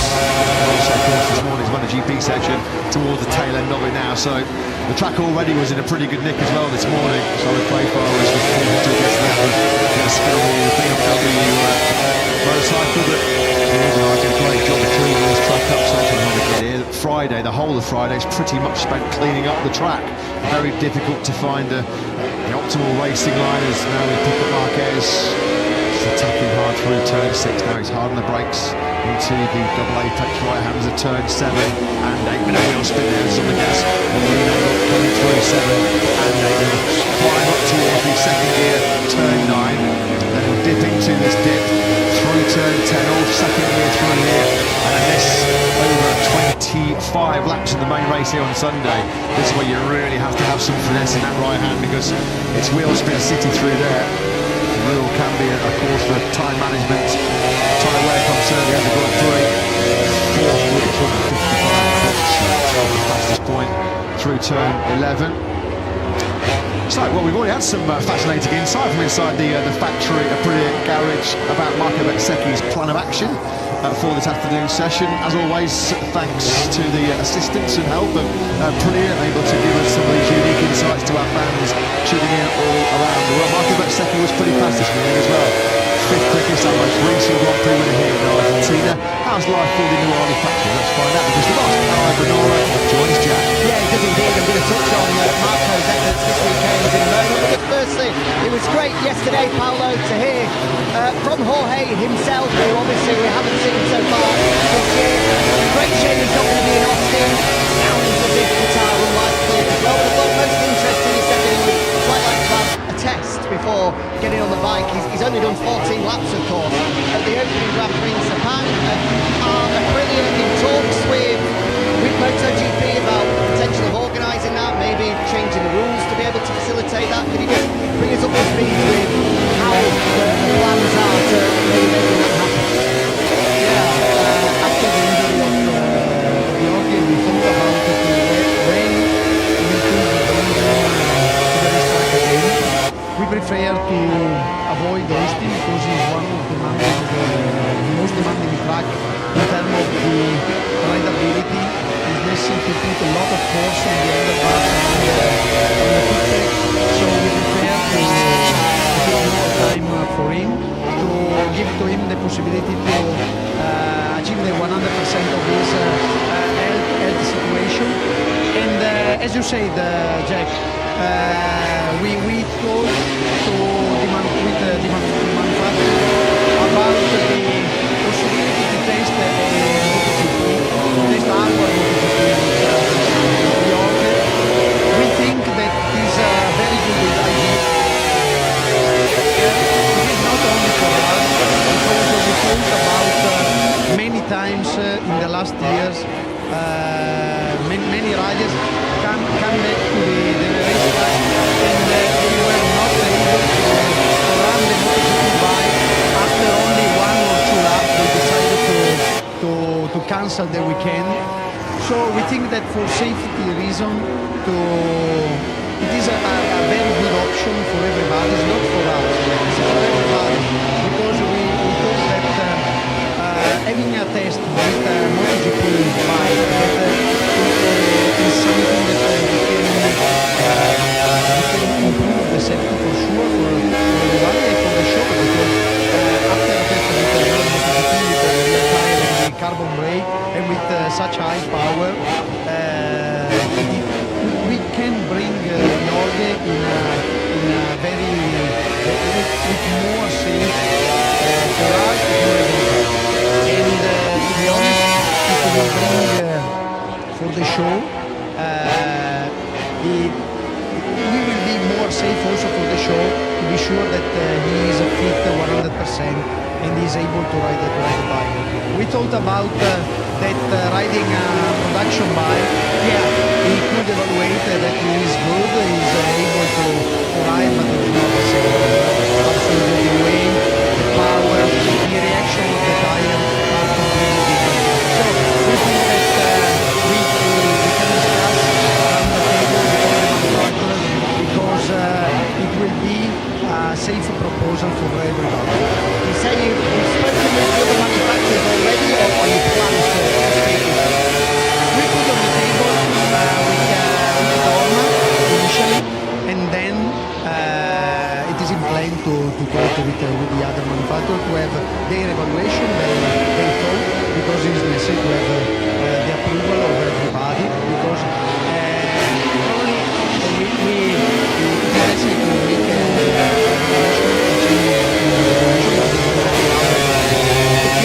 to get agreement from the manufacturers. When are you hoping to get an answer? If you do get an answer, when and where could this test happen? Yeah, good question. The plan is to test with our MotoGP bike before Doha. So immediately 2-3 days before the return of Doha, in order to be sure of his health situation. In Qatar or a different Absolutely. In Europe, probably in Misano, where we have in plan to have a test. Okay, and just finally, let's focus on this weekend. Marco, love this place, our last win here, a brilliant. Love this place, got your first win here. It seems like everything is gelling together and it could be a good weekend. Yeah, Jack, 1+1, we say in Italian. It's not every time true, for sure. But we have seen a good potential this morning. In particular, Marco felt immediately good with the bike. He said that the car is already in good condition. It's quite strange, but it is already with a good grip, good condition. He won last time. Also Aprilia won in 2022, so we think that we have to work hard to keep this potential and to achieve the best that we can. Good luck this weekend, Paolo, and thanks for the update on all that. Yeah, thanks very much for that, Jack. As always, fascinating insight from Aprilia boss Paolo Bonora. Of course, we were aware yesterday that the next round in Austin was too soon for Martin to make his much anticipated Aprilia debut. Fabio Quartararo, he finally makes it back to pit. I think he's actually all over and he's lonesome. There's obviously been some mechanical issue which has come the way of the factory Yamaha riding. But this is going to be an interesting one, isn't it? Clearly, Alba Benora confirming to Jack that they have made an official request to Dorna, proposing that Jorge Martin is allowed to ride a test, call it what you want, the RSGP, the official full factory RSGP, before he does make his return from injury. He said they're trying to slot it in pre-Doha, so clearly they feel like from a physical standpoint Jorge will be ready to return for the Qatar Grand Prix in mid-April. But this now clearly is the proposal that's gone to Dorna, who will now put it forward to the teams. Be interesting how this one plays out, Lewis. Yeah, because you think back to the start of last year, Frankie Morbidelli's the parallel that springs to my mind when he hurt himself on the track day in Portimao before pre-season testing got away last season. And of course, he went to the first race of the season. That's the first time essentially he jumped on that Ducati GP24, and we never really saw Morbidelli go anywhere near his best until midway through the season. You can totally sympathise with Aprilia and with Jorge Martin, the position they're in, jumping on a brand new motorcycle after being on a Ducati for the last 3 or 4 years. It's so difficult to then essentially do your testing in the heat of a Grand Prix weekend. I guess if they are going to get any sort of special dispensation, then I guess future manufacturers in a similar position will expect to get the same in return. It'll be interesting if they do allow that, what kind of criteria is put in place, because Jorge Martin, by the time we get to the week before the Qatar Grand Prix, he will have missed 3 Grand Prix, so will they mandate it by time that he spent off the bike or by races missed? There'll be a lot to try and thrash out there before they give Jorge Martin the green light to test. Of course, the reason he needs a dispensation to test is because of the concessions regulations and the bands that Aprilia are within. They're only allowed to test with test riders. If Jorge Martin was a Yamaha or Honda rider, he could test to his heart's content. Yeah, and as Jack mentioned, you can understand why Aprilia and Jorge Martin feel that a test is necessary in this situation, because if Jorge Martin, when he does return to action without a test this year, and going all the way back to mid-November of 2024, he's done the sum total of 14 laps on the factory Aprilia. So to say that he will be ring rusty is an understatement. And of course, I think, listening to Jorge when he spoke to us in the pre-event press conference yesterday, he's going to have a confidence crisis right now. His confidence is just shot to smithereens. So he just wants to try and bed himself back in on a fully fledged MotoGP bike, which you can understand. It'd be interesting, as you mentioned, to see how the manufacturers will call this one. I'm sure the media are going to be bombarding the other riders with questions about their thoughts post-race session. But let's focus now on this practice session here, as Alex Marquez leads the way, 138.205, Zarco second. A bit more likely from Bagnaia. He's up in a P3 at 138.526, which is a monumental improvement from where he was this morning by about 1.7 seconds. But second, fifth, which is where he's finished this morning's session. Marquez inside the top 6. And once again, for some reason my eye is drawn to this young man, Ayagura, 9th fastest, 138.964, 4/10 behind Zacky, a former MotoGP winner here in Termas. And then you sort of, the direct comparison you have to make with Agura is his teammate, Trackhouse racing colleague, Raul Fernandez, who once again, Lewis, is just nowhere near the Japanese one.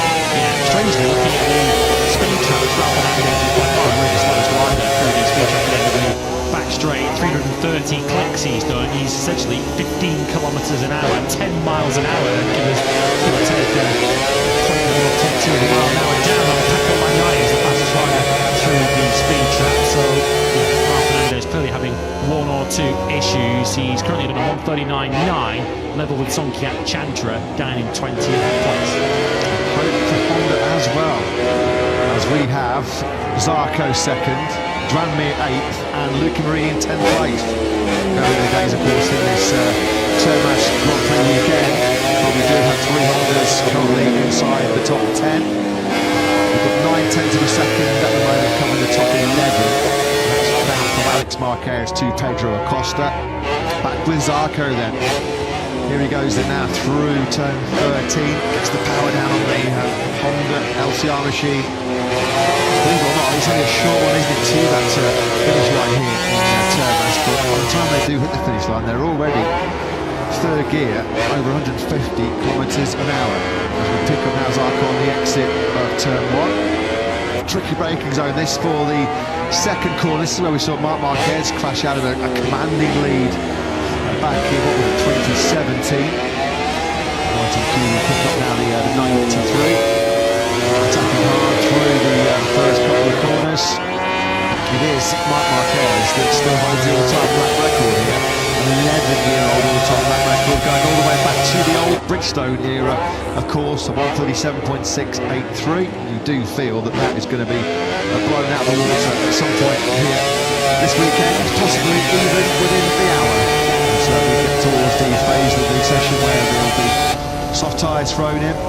Marquez has a new medium rear Michelin to work on at the moment. 7 laps on his front tyre. I think what was alarming this morning for Pecco Bagnaia was Marc Marquez's last lap on 17 lap-on tyres.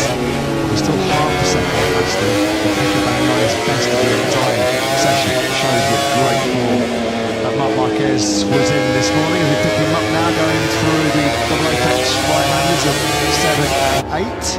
Still lapping comfortably in the mid to low 139s this morning. Right at the end of his final run was Marc Marquez, which is the kind of race pace that the rest were looking at in admiration. Back in a couple of weeks ago, we saw that explosion of pace once he finally decided he'd had enough of following his younger brother Alex in Buriram, and immediately pulled out a second or so of an advantage up ahead of him. Following now through 13.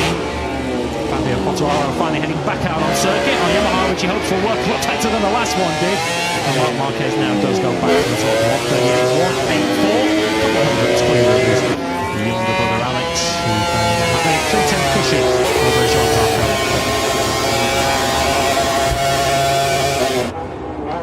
So this has very much a Buriram flavour to it, doesn't it? Marquez versus Marquez. Jean Zarco also picking the fight with the two Spanish siblings as well. Fabio Antonio is having a pretty strong start to this practice session. We should give a mention in dispatches to the Italian. Still nowhere near his peak physical 100% best after he suffered that broken left collarbone on day 1 of winter testing in Sepang. Didier, who was somewhat surprised and caught out by the amount of pain and discomfort he was in at Buriram, somehow probably salvaged a top 10 from the Grand Prix in Thailand, having had to retire from the sprint. He just could not continue. He was getting so badly burned by that GP24. But 5th place at the moment. I think he felt like, having had a couple of weeks back at home in Italy, to focus back on the training, perhaps understand a little bit more about where the pain was coming from. We expect it to be much more competitive here this weekend, and so far so good for Didier.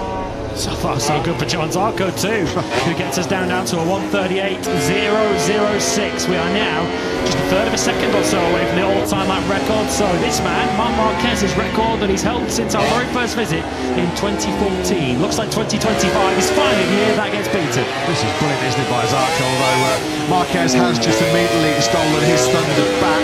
137.739. Trust us, there aren't too many certainties in Grand Prix motorcycle racing, but the all-time lap record is going to go very, very shortly here in Termas, because Marc Marquez, the first rider of the weekend, has found a lap in the 137s, and that 137.739 is not even a tenth down on his own long-standing all-time lap record. As he now powers down this long back straight. This is where the riders are getting up to about 345 kilometres an hour. A real heavy braking zone, strumming off well over 200 kilometres an hour here, less than 300 metres. A little bit slipping on entry, so I would play if I was telling you yesterday he had a spin out of the BMW, but that really was the only part where he felt like there was a lack of grip. So for Marquez, because this could be the best ever MotoGP lap of Termas at Rio Hondo. He's nailed the first sector, pretty close as well on the money in sector 2, wasn't he now? Start that climb up towards turn 9, drops down that left lane just to settle himself to attack now through turn 10 as well. 37.683 is the best ever time we've seen here in Termas 300. This is going to be close. It's going to be very, very close. Marquez is now attacking hard into this final sector. Goes back down through that seamless shift gearbox into the first gear, turn 13, down to about 70 kilometers an hour. Back up on a couple of gears now for the short run to the finish line. Over the line he goes. Just lost a couple of tenths in that final sector, but we're going to get a new record. He's really well into the low 37s. He's actually on softer tyres, time attack mode late in this session as Pedro Acosta manoeuvres that KTM through turns 9, 10 and now through the long left-hander of 11. He just got from the onboard camera there, the bump on the way out of the corner. Acosta at the moment one of 2 KTMs that are up inside the top 10. His teammate Brad Binder is the other in 7th place, and then Christian and Matt Bignara is still waiting to make their quantum record that they require. They're outside the top 16. No improvement for Acosta. The stories at the moment in this session, obviously Marc Marquez is super quick as he always is, but Honda once again must be loving what they see. 3 riders currently sitting inside the top 10, including the phenomenal Zarco up in 2nd place on a 138 flat. Morbidelli now goes 5th, but Luca Marini and Joan Mir prior to that lap from Morbidelli were also up inside the top 10. So Honda, we said in testing, we said in Motorram, it's a much more rider-friendly motorcycle this year, and the evidence is there in front of our eyes. Good lap coming in as well from the 2023 Termas winner, Márquez Zacky. We know what his master plan was. Free session because we were right in the thick of the action inside the Aprilia garage to understand just what the plan was, and he's executing it pretty well right now. His best 138.064 slots him up inside that top 3. Pedro Acosta looking pretty strong halfway around his latest lap on a fresh new medium rear tyre. That's what's pushing Acosta up inside the top 6 potentially. We'll track him now halfway around sector 3. Up to turn 9 he goes on the 37 factory KTM. Already a few press murmurings certainly in the Spanish media about what destination 2026 might be for Acosta. Before we do find out whether he will still be in orange and blue next year. That's KTM's wish. I'm sure it's Pedro Acosta's wish. He'd love nothing more than to be winning races on an RC16 as we pick him up now. Out of turn 14, short slingshot to the finish line, and indeed he does move up 5 places from 10th to 5th.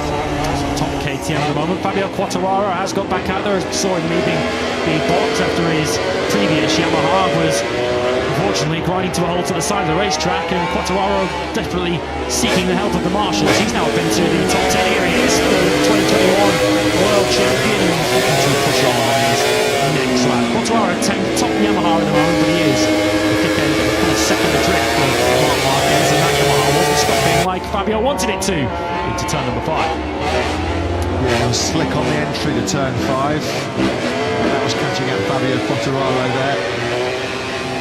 10th place, as Lewis mentioned, there is Pablo Pavesio, the new team principal at Monster Energy Yamaha MotoGP. As he just greets a few guests inside the factory Yamaha garage.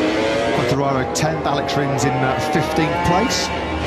Well, as we promised in 2025, throughout this season we're going to be bringing in various expert guests to join myself and Lewis in the commentary box, and we told you at the start of the broadcast that we've got a very special guest joining us for the remaining 33 minutes of this MotoGP practice session in Argentina.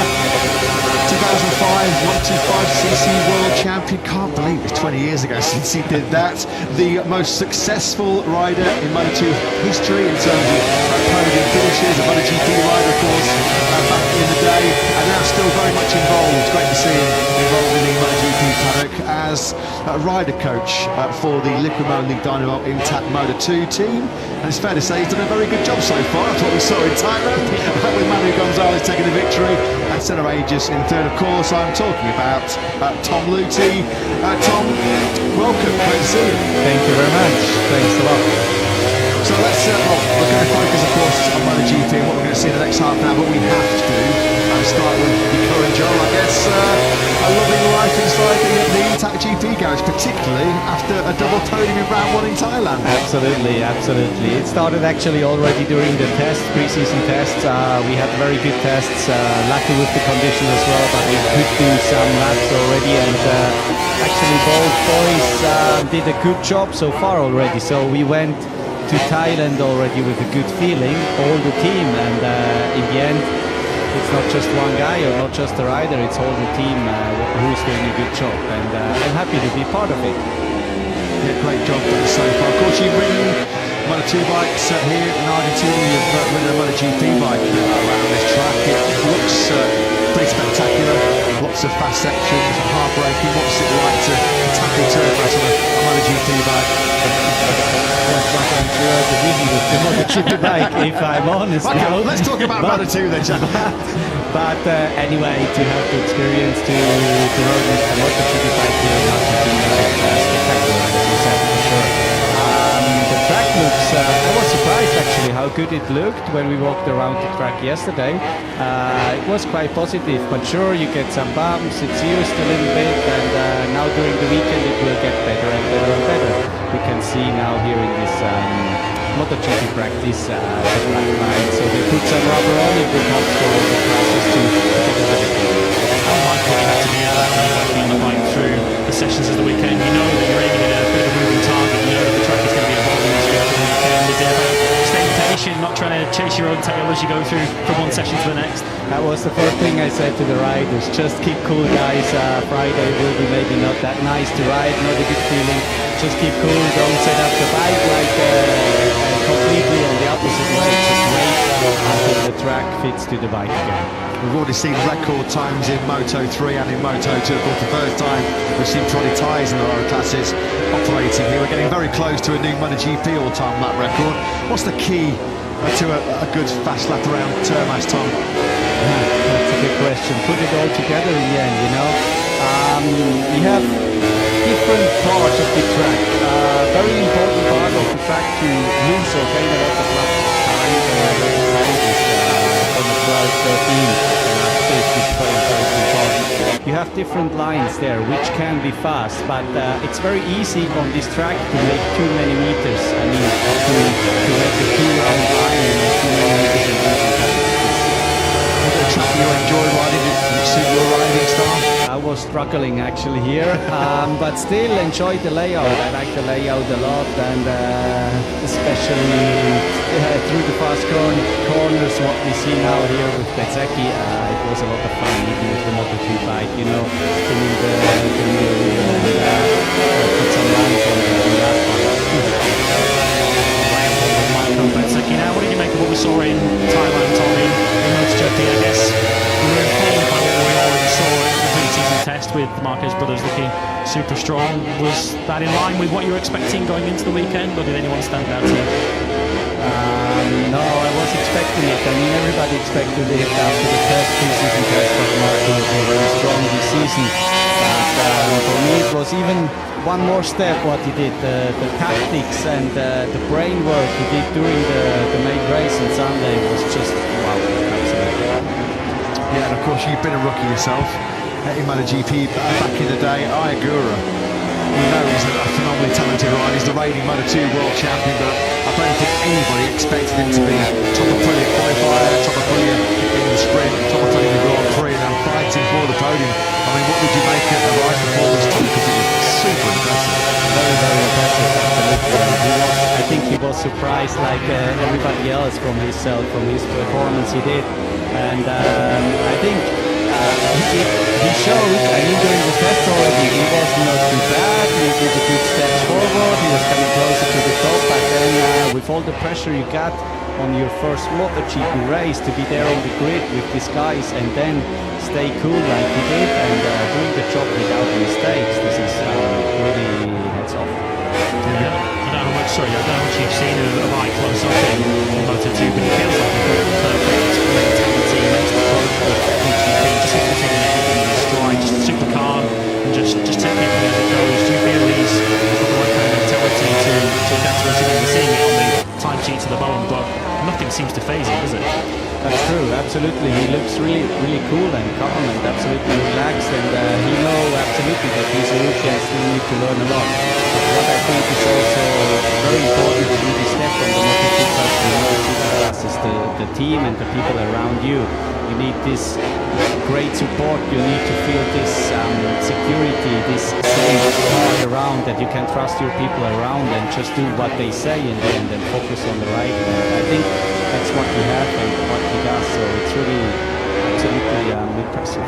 We mentioned before Márquez Zacky's love affair with Tomás Adrio Hondo, his first Premier Class victory coming here on our last visit 2 years ago. Well, he just found himself up in the second place thanks to a 1:37.920.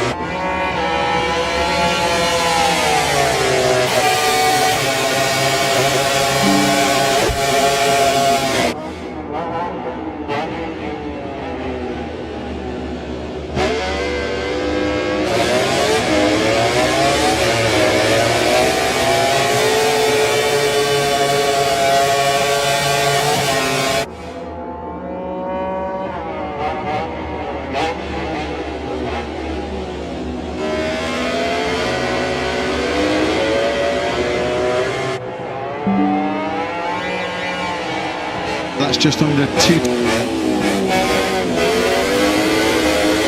tenths of a second now behind. And this is the factory Aprilia team getting ready for the time attacks. Márquez Zacky already looking pretty strong in at second place. But yeah, just coming back to Jorge Martin and his current injury problems. Very tough for him, absolutely. I mean, he was on top of his career, jumping into a new project, and then need to sit in front of the television and see the guys and cannot keep on working on this new project. So all the best to him, and I hope that he can come back as soon as possible and then start his new adventure. Yeah, we think all being well, the earliest we are definitely going to see Martin is the Qatar Grand Prix. Yellow flags out in second by Johan Zarco, who's had a phenomenal weekend so far here in Tomás Hondo. Turn 2, we saw him going through turn 2 a few months ago and said how sometime he can get caught out. Seen that a few times here. Tom, what's going on there? Backing in the front, it's quite easy. You need some trail braking into this turn 2. Stay hard on the brake, but start to lean the bike going in the corner, and then one point it's just too much low. He's been exceptional so far today as Johan Zarco. Part of the reason that I guess you don't have a Moto2 winner at this circuit is because of Johan Zarco, because he took 2 in consecutive years in 2015 and 2016. Is that something you noticed as far back as Moto2, that Johan just had something extra on a circuit such as this? Yeah, Johan was like most of the time riding longer gears, I mean higher gears, and this was some key for him on tracks where the grip level was low. I was a guy who needed a lot of rear grip, especially edge grip, and on tracks like here in Termas where not many bikes are riding throughout the year, you don't have so much rubber on the line and the grip is not phenomenal. I was struggling more, and Johan was like a specialist for this low grip level. You come from a very unique position as well, Tom, because you had I was going to say the pleasure and privilege of racing Marquez. I think there was a couple of times where I got a little bit close between the pair of you, but having raced him in Moto2 and then seen how his career has developed, I mean, he's just, he's probably one of the best we've ever seen, isn't he? He is, absolutely. I mean, yeah, it was tough to fight him, actually. He was just stronger, and we had our moments together, but now I have to say I'm a fan of him, to be honest. I seem to remember one night in Qatar, it got a little bit feisty, didn't it? Yeah, absolutely. But it's also often all done, and we spoke about it many years ago. Here's another one of our trio of rookies, Zacky Akbar, on a fresh soft rear tyre there, as you can see on the graphic, and he's making good use of it actually. Chantra got himself up into 15th place for the 1:38.883. Unable to better it on that previous lap, but he's now ahead of fellow rookies Agura and Aldeguer. Nothing going unfortunately for Alex Rins in 17th place. And Bastianini still suffering a little bit on the transition from the best bike on the grid to the factory KTM. He's 19th. And poor Miguel Oliveira is having a real torrid time, having jumped on the factory-backed Yamaha Rise 1. error down in 20th spot, 1.7 seconds nearly away from Marc Marquez. Yeah, I guess if your glass is half empty down at Tech 3, you'll be looking at Bastianini down in 19th place, 1.5 seconds off the pace and being a little concerned. But if your glass is half full, you'll be looking up in 5th place, which is where we now find Maverick Vinales, who's been able to put in a 1:38.315. It's pretty close from Alex Marquez backwards on a 1:38.1 down to Bagnaia, who's sitting 10th in a rather precarious position for the second Grand Prix Friday in a row. He's on a 1:38.526, so it's in that zone where Q2 places are going to be won or lost. And Maverick Vinales, who one would assume has gone quite early on a soft dirt rear tyre, is up in 5th place and looking to succeed where he fell ever so slightly short in Buriram on that Friday afternoon. Jack Miller, hard on the brakes into turn 5. Marc Marquez putting together another particularly strong first sector. We're about to see a new all-time lap record incoming from the 32-year-old Spaniard as Miller lighting up the rear tyre. He's all action, he's spectacular to watch, isn't he? They don't call him Thriller Miller for nothing, do they, Tom? It's absolutely cool to see, that's for sure. Yeah, that pole position lap he put together in 2018 was scary to watch. I'm sure Jack will tell you that was all perfectly under control, but yeah, Miller throwing that Yamaha around this first sector just already looks very, very comfortable, doesn't he? In the Wisdar M1. Again, a little bit of instability on the rear as he got the power down through turn 11. Looks like it's quite a nasty bump in that turn 11, Tom. It's quite hard. It's because it's on the exit and the guys are hard on the throttle there already, you know, a little bit sideways. Kind of a slide, you know, from the rear tire, and the bike starts to shake quite easily. So Marc Marquez at the moment still not putting his own 1:37.683 under great threat on that previous lap. Now he's just rolling out of it. A couple of the rookies looking strong. Now and again trying to put together his PB lap of the session so far. We pick him up going through 9 and 10. Jack points that in pit lane there. Quite used tyres for Marc Marquez at this stage, and he's still doing the high 1:37s, which the rest of the MotoGP field won't be too pleased to learn as we follow Aldeguer, who famously claimed his first Moto2 pole position here back in 2022. It was here really where he exploded onto the radar, into the consciousness of MotoGP teams when he led the race until he collided here with Celestino Vietti. Aldeguer looking to close in on the top 10. It's 16th for him at the moment at 38.8, but it is super close as mentioned in that sort of midfield pack. He's 0.4 of a second off the top 10 at the moment, and still 20 minutes to try and close that gap down. It's firmly Aldeguer's manager, Hector Falbo. He must have had a few battles with him in the past time, eh? Yeah, we were together, I think, back in the under 5 days even, yeah. I can't believe, like I said when I introduced you, it's 20 years ago now since you were 125cc world champion. Where's that time gone? It's flying, absolutely flying, yeah. Pecco Bagnaia at the moment, 10th fastest at 1:38.526. Feels like we're in the calm before the storm phase of this practice session as everybody's going to get ready with the soft Michelin rubber. Just while there is maybe a little bit of a lull time, of course, now you're very close to one of the strongest teams in Moto2, the Triumph 765cc 3-cylinder engine, the Pirelli tyres. Is that a good training ground, a good platform for young riders to get prepped and ready for MotoGP? I think so. If we take the example we talked about with Ogura, what job is he doing now? He has a lot of experience at the Moto2, and now he's in the MotoGP class, and he did that absolutely perfect. So I think it's the perfect school, and over the Moto3 to the Moto2, and then into the MotoGP, which is the biggest step of this three for sure. I think this is the optimal way to get there. I'm sure you don't want to put too much pressure on your riders in Moto2, but I guess Manny Gonzalez is looking to try and follow that pathway through one day into MotoGP. Feels like he's a different rider this year. I know you didn't work with him last year because he was with Gerisini, but he seems to have made a real step this year, and mentally he seems super confident. He said throughout that Buriram weekend, he said, I feel I can take pole position pretty easily. He then did it, and then he said to us on the grid that he was confident that he had the pace to win the Grand Prix, and he won it.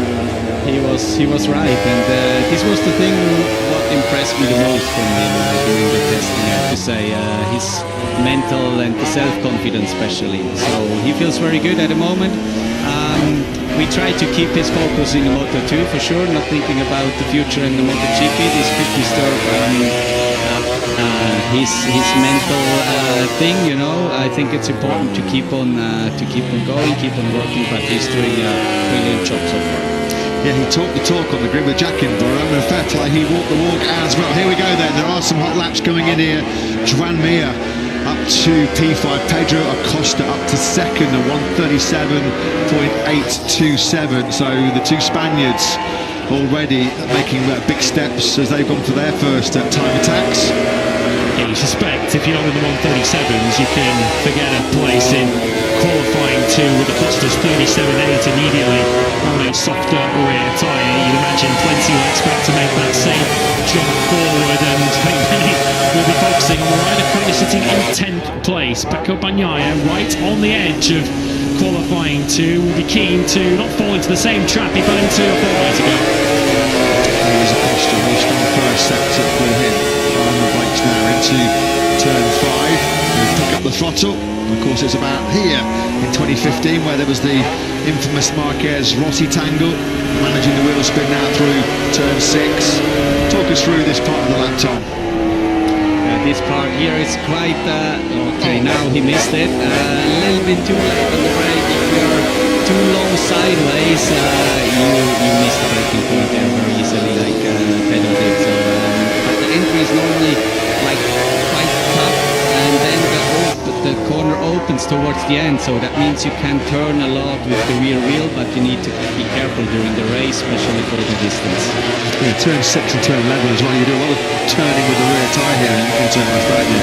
Yeah, you can, but it's also important to set up the bike during these practice days now, to have the right balance. You don't want to spin the tyre just without any traction, so you need to spin it around but still have some load on it to have also some traction to have a good lap time. So here is Bagnaia.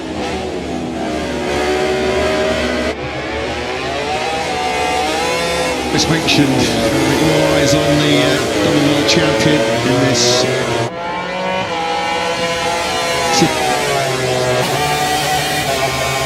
Marquez fastest this morning with a 1:38.937. There is that shot of Marquez going through turn 6, I believe that is. 7 is the right-hander that follows this. This is unmistakably Jack Miller without even knowing who's on the bike. The smoke from the rear tyre will tell you that. Well, we know the Australians love a barbecue, don't we? Yeah, absolutely. Yeah. Jack will love it to see it. Marco Bezzecchi also power sliding that Michelin rear tyre, then going through turn 6. Marco Bezzecchi here. This could be the fastest ever motorcycle lap around turn left rear Hondo. The 2023 Argentine Grand Prix winner over the line, 1:37.510. And finally, after 11 long years, the oldest all-time lap record in Grand Prix racing has gone. Marc Marquez is 1:37.683, set in the Bridgestone era back in 2014, has finally been bettered. I don't think that's it. I think we're going to get potentially, what do you think, Tom? Around 1:37, 1:36? I think it's going down even more, but sometimes difficult to say how much in the end. I think just Brad was running on the back of Pecco here. He was quite fast entering turn 12, 13, but then Pecco was also on his best lap, but he couldn't pass him. And has gone into 5th place on a 1:37.95 through Bagnaia to 6th on a 37.996. Just to underline the point a moment ago, that if you're not in the 1:37s, I don't think you're going to have any chance of going through to Q2 with this one. So here's Marc Marquez then, who after 11 years is no longer the all-time lap record holder here at the Hondo circuit. You fancy Marc Marquez that he's going to want that back pretty sharpish. At the moment, there's no Yamaha inside that all-important top 10. We're back with Bagnaia and Binder hard on the brakes into this 5th corner. Quartararo 13th, as we mentioned, trying to rectify that issue of no Yamaha inside the top 10. Right on board with Zacky Akbar, riding like the devil, wringing the neck out of the M1 as he comes into that fast sweep through turn 6, now coming into turn 7 and 8. Quartararo half a second down. We'll click through the 3rd split any moment now. We'll check his progress as he looks to move up from 13th position There's momentum in this session, not helped by the early technical problem. Through 11 he now goes. Knee and elbow almost dragging on the tarmac through fourth gear. Just seeing there over the bumps. So Brad Binder not quite as close to the rear tyre as Pecco Bagnaia as he was a lap ago. Bagnia's putting in his personal best. This might move ahead of his teammate if he can keep this up. He falls just short, goes into fourth place. Binder, likewise, also improves. They pick up a couple of tenths apiece. Bagnaia now up into fourth place and relative safety at this stage. Quartararo only up one spot, from 13th to 12th, thanks to 138.366. Tom, how difficult is life going to be right now for Pecco Bagnaia and moving forward to have a teammate like Marquez, who's so fast in all conditions, all different circumstances? I mean, we're going to see Pecco's mental strength really tested at points this season, aren't we? Yeah, absolutely. I think this is the most difficult area now where these guys are. I think it's very important for Pecco to have some sessions, even if it's free practice or any session, to beat Mark, to be in front of him, to prove himself, hey, I'm still the one, I'm still there. But if it's going to be continuing like we saw in Thailand, it's going to be, I think, not easier for Pecco. Yeah, it was certainly a tough Thailand for the ex-world champion, as he is now. Gian Antonio still keeping himself inside that top 10. His best lap just fine, the 138.194. That's in 9th fastest. Zacky just running off into the first corner there by the looks of it. Akbar then looking to move into the top 10. He falls narrowly short in 11th place. Yellow flags have come out in sector 1. I hope Marco Bezzecchi didn't drop that prettier on its side in the ground chat, which Ralph Fernandez did earlier on this morning. Those yellow flags are still waving according to our time. They have now cleared, so Bezzecchi would appear to have rejoined the racetrack. He continues to lead as the Márquez brothers now take aim at his 137.5. Alex Rins got a great reference here behind Marc Marquez on this current lap. Alex Rins leads on pace as well because he's down in 20th place on the factory Yamaha. Attacking hard then now into this fourth sector. Marc Marquez looking to knock Bezzecchi off top spot. This could drag Alex Rins from 20th inside the top three. We should be looking at the factory Yamaha coming over the line right now. We are indeed. Marquez will lead it first. Rins does go into third place. If you're going to follow anybody around Argentina, Tom, you might as well follow Marc Marquez. Oh, okay, but this was really fighting from Rins. We could see over the bumps he really fought hard to stay there with Marc. Marc looked still quite relaxed and even said the fastest time. As you mentioned, it's one thing to follow. You've still got to do the lap time. Absolutely. Sometimes it's even better to focus on yourself and your bike to be not disturbed from another rider, but then you can have the opposite what Alex Rins just had, a good reference, and just focus on this real wheel and do the same like the guy in front of you. You think that 137.591 from Rins might well be good enough actually to get him through directly into Q2 tomorrow. Marc Marquez then back in P1, a 137.438 is the time of the day so far. Some lap time's been cancelled due to the yellows that Zacky brought down at turn 1 at the moment. Alex Rins' lap is not among them, so I hope that remains the case, and his fourth place that he's currently holding is secure. Joan Mir is looking to join his former teammate up in that top 6. Mir was absolutely buzzing at the end of Friday in Round when he booked an automatic place into qualifying 2. First Q2 appearance for him since the final race of 2023. He's now looking for back-to-back Q2 appearances. The 2020 world champion climbs 1 place. He's now leading at the moment in 10th place. It's good to see Joan Mir and Honda in general, Tom, making some progress, because we know he's the ex-MotoGP world champion. Honda taking advantage of the concessions, because we need a force like Honda back at the front fighting in MotoGP.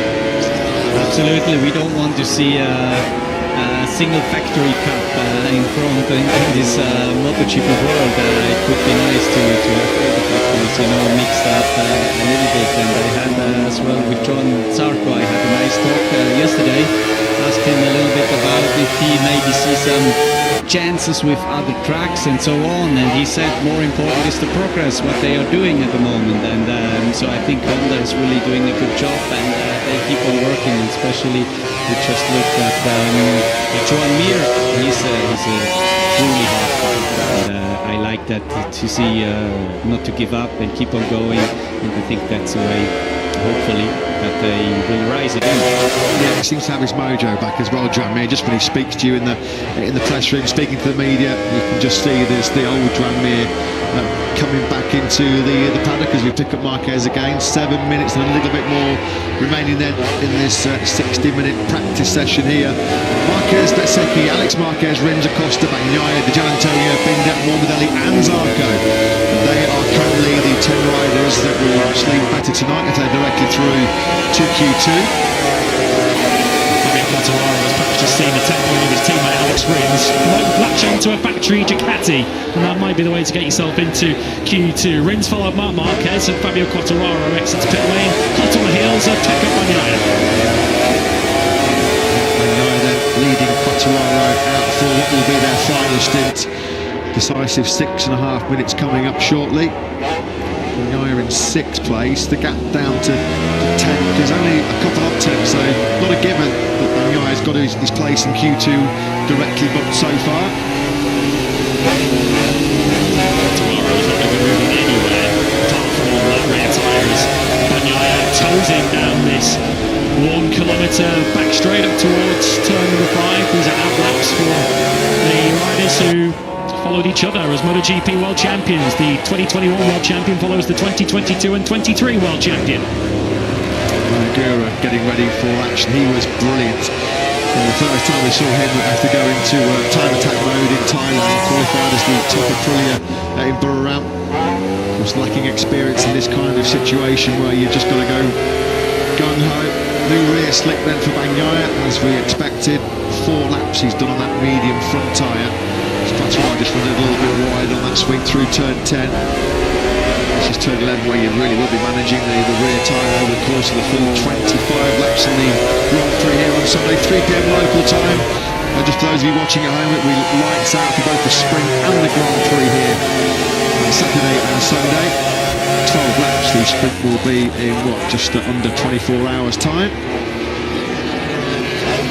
So now we're going to see Bagnaia and Quartararo temperature in those Michelin tyres. Let's see what they've got there now as they attack this 4.81 kilometre turn master Rio Hondo circuit. Quartararo's got work to do. He's down in 16th place. Are you surprised, Tom? I mean, obviously the Yamaha showed a lot of promise. Bagnaia's gone down with less than 5 minutes to go, and Bagnaia currently sits 6th. Is he on course for a second visit to qualifying 1 in a row?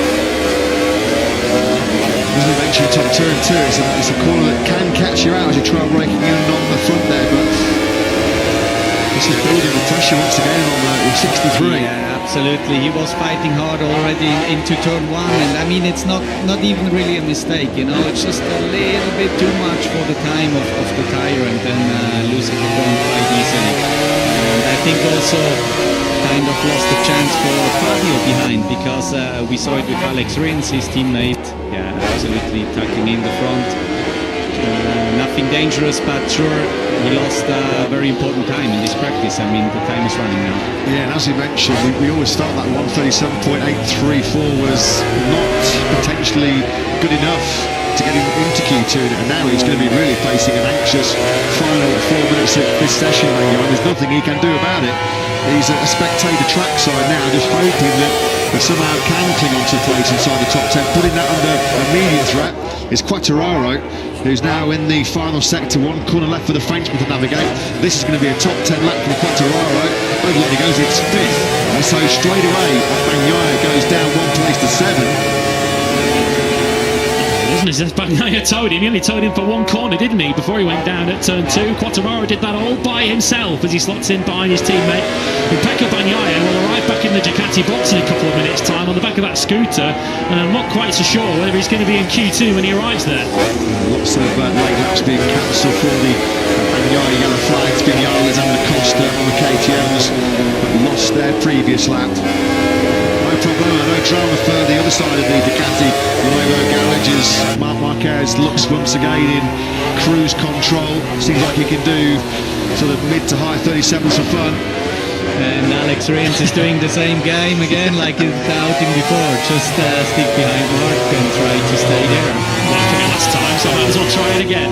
Yeah, good to see Alex Rins here this weekend, minus the crutch, which has been pretty much a permanent fixture of his since he had that horrendous crash in Mugello, nearly 2 years ago now.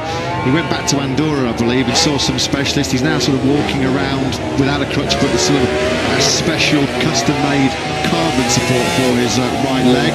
But Alex Rins, you feel, as you mentioned, we always thought that 137.591 was good enough to get him into Q2. Agura, 138.193, his best of the session, but only good enough at the moment in 14th place. He was only 3/4 of a second off the outright pace, though. Just shows the level that he's up against. As Mir improves, he's only half a second off himself. That's only good enough for top. Quartararo pushing on, about to improve again. He narrowly misses out. Pretty much matches within 100th of a second the last time he did previously. Quartararo consolidates 5th, and Bagnaia arrives back at the Ducati box to be a rather nervous spectator for the final minute and a half.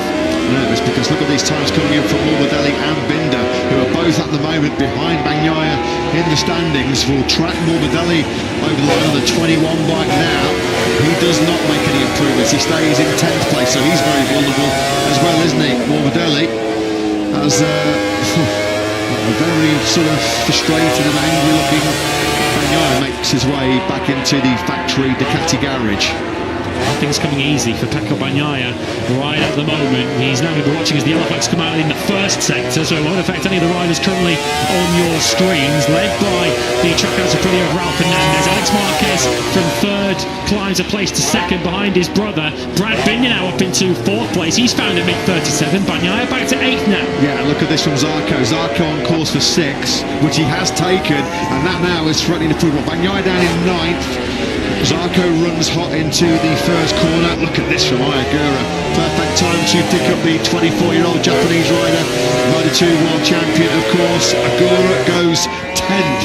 So breathing a big sigh of relief. Still inside that Ducati garage is Bagnaia, who's clinging on here to a place in Q2. Yeah, looking at the timing screens at the moment, there is nobody on our screens at the moment behind Bagnaia in the standings who's threatening to relegate him down a place. Acosta, as you saw bottom of the screens, was improving, but he's already ahead of Bagnaia in 8th. Oliveira is also improving, but he's not going to improve enough to dislodge Bagnaia from the top 10. So with 13 seconds to go, Bagnaia, who's going to head out now for a practice start, his bacon might well be saved in this final few seconds. Phenomenal job again by Agura inside that top 10. Trackhouse will be desperately hoping he can remain there. Pedro Acosta, 8th place. Acosta did just get over the line. If he does need one more lap, as Gigi Deline's offering some instructions to Bagnaia. Morbidelli's missed out.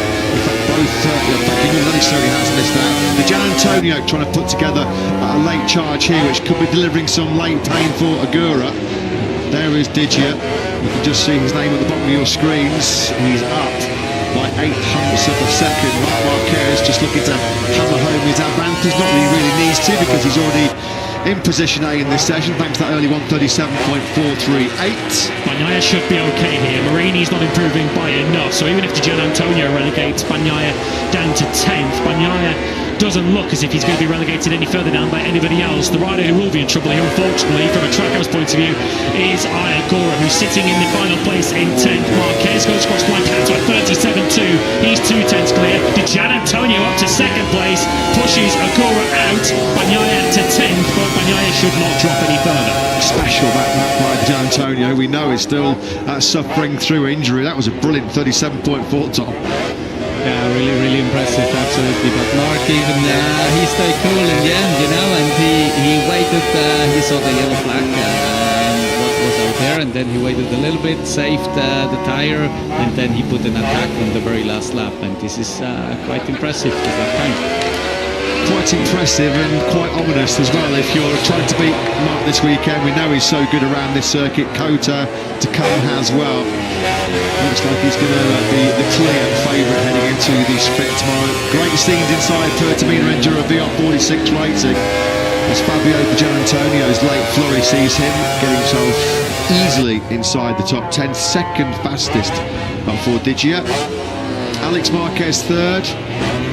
What do you made of Alex Marquez, Tom? Because he was flying throughout winter testing. Obviously loves the GP24. A lot of confidence, a lot of belief, and that's a pretty potent combination together, isn't it? I think it matches very well, absolutely. And this extra year on the set. Oh, what happened here with Pedro? He crashed after the flag. Yeah, he's crashed after the checker flag. Yeah, I was trying to work out. Is that turn 2, is it, for Acosta? It is. He's cruising at this stage. What's going to happen to Pedro Acosta here? The front end just washes away from him. Straight up and down braking. He let the temperature get out of the tyres there? I think so. Cruising before and then offline a little bit, maybe kind of a little dark, and then locking the front. Absolutely, I think he was very surprised there. Yeah, what literally caught cold. We saw Pedro Acosta a really scary incident when he let temperature cool out of the brakes and front tyre in Austria last year at a lot faster speed down the hill into turn 4. The job done, the perfect start to life as a factory Ducati rider for Marc Marquez in Thailand. Pole position, sprint victory, Grand Prix victory, and it's been the perfect start to the 2025 edition of the Grand Prix of Argentina.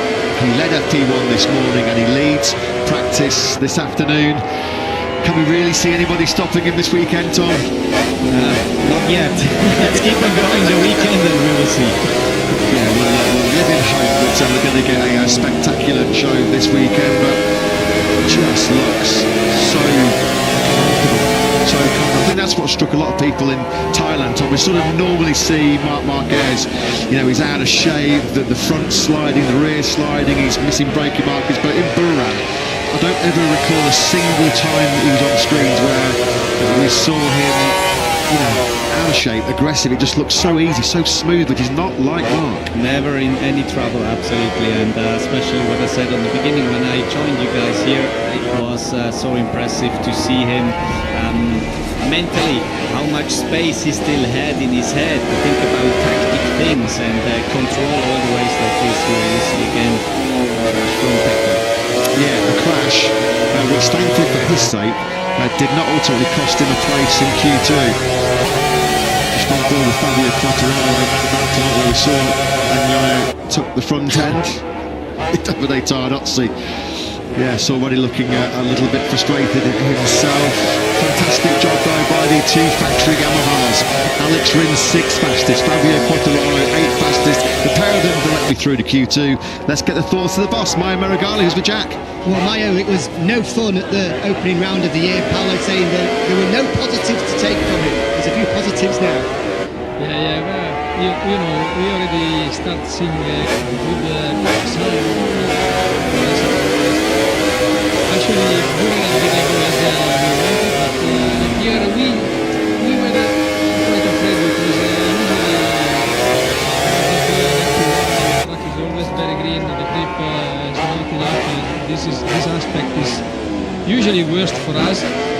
This morning it was also wet, so I think the worst condition we could find. Both riders complained about the lack of grip. We started the last session where they both complain about the grip, but then we can change also the tire. For sure the track condition improved, and for us to have both riders in Q2 is perfect. This is let's say the first target that we have. We try to have to achieve the Q2 without passing through the Q1, because otherwise it gets very difficult. So let's say that the first goal has been achieved. Absolutely, a great job. Alex in particular, one of my riders of the day. Congrats. Thank you, mate. Yeah, no question on the ride of the day from Alex Rins. Johan Zarco was second fastest this morning, once again leading the Honda charge directly into Q2. But once again, it is Marc Marquez that has stolen the day one headlines here in Argentina as he leads both practice sessions. 2 out of 2 for the championship leader. Marc Marquez quickest from Fabio Di Gianantonio. What a late salvage job from him to take second. Alex Marquez third from Marco Bezzecchi and Brad Binder. At least 2 KTMs do go through to Q2. We only got 1 through in Thailand. Alex Rins 6th from Johan Zarco and Fabio Quartararo. So 2 Yamahas through to Q2. Acosta and Bagnaia complete the top 10. Bagnaia hanging on after his crash at turn 2. Akbar nudged out late on by Digia's lap to 11th. Morbidelli and Mir next up from Jack Miller, Luca Marini and Maverick Vinales. Ferdinand Aldeguer 17th, paired with Oliveira and Tomcat Chandra. No signs of progress for Ralph Hernandez yet, 20th. Nornera and Bastini 21st. Lorenzo Savadori within 2 seconds of the pace, but 22nd. Well, our thanks to our very special guest, Tom Luthi, for his expert analysis. I'm sure you enjoyed it as at home just as much as we did here in the commentary box. Thanks to all of you for tuning in on day one here in Argentina, and thanks to a factory Ducati. Marc Marquez dominates day one here in Termas 3 Hondo, the World Championship leader on course for a fourth victory here in South America. Join us tomorrow for sprint race action.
The best that never was.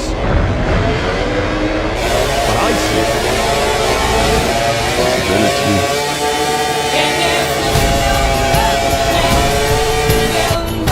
My rook is a phenomenal talent,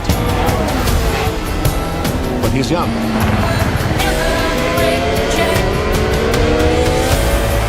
You plus him. I got a team. When's the last time you won? Sunday, Daytona. You won. Oh, I'm sorry. Then same as you.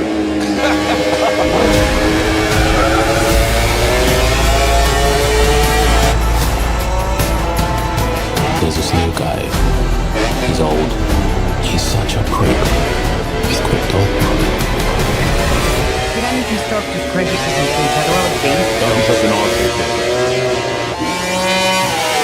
That was destructive. Wow.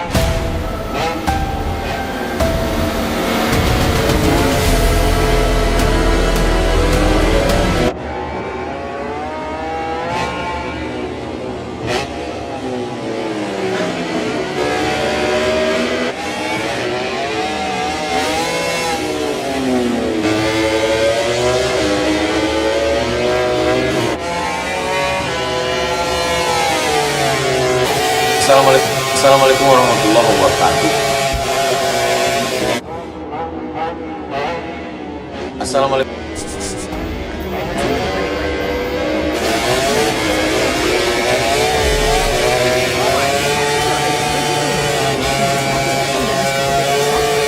Kulit kepala 100% pede. Head and shoulders.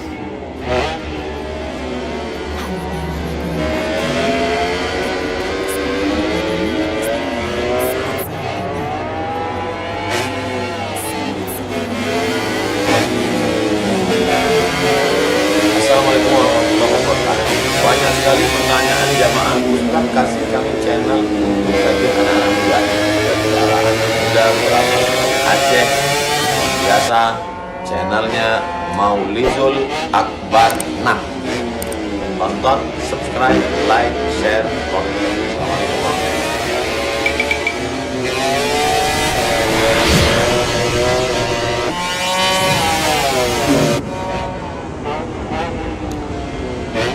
Assalamualaikum warahmatullahi wabarakatuh.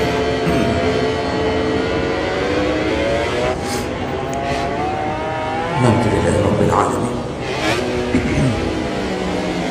وبنعمته تتم الصالحات. أشهد أن لا إله إلا الله وحده لا شريك له وأشهد أن محمدا عبده ورسوله الكريم اللهم صل وسلم لنبينا وسيدنا المصطفى محمد وعلى آله وأصحابه أجمعين أما بعد فاشرح صدري ويسر لي أمري واحلل عقدة من لساني يفقهوا قولي.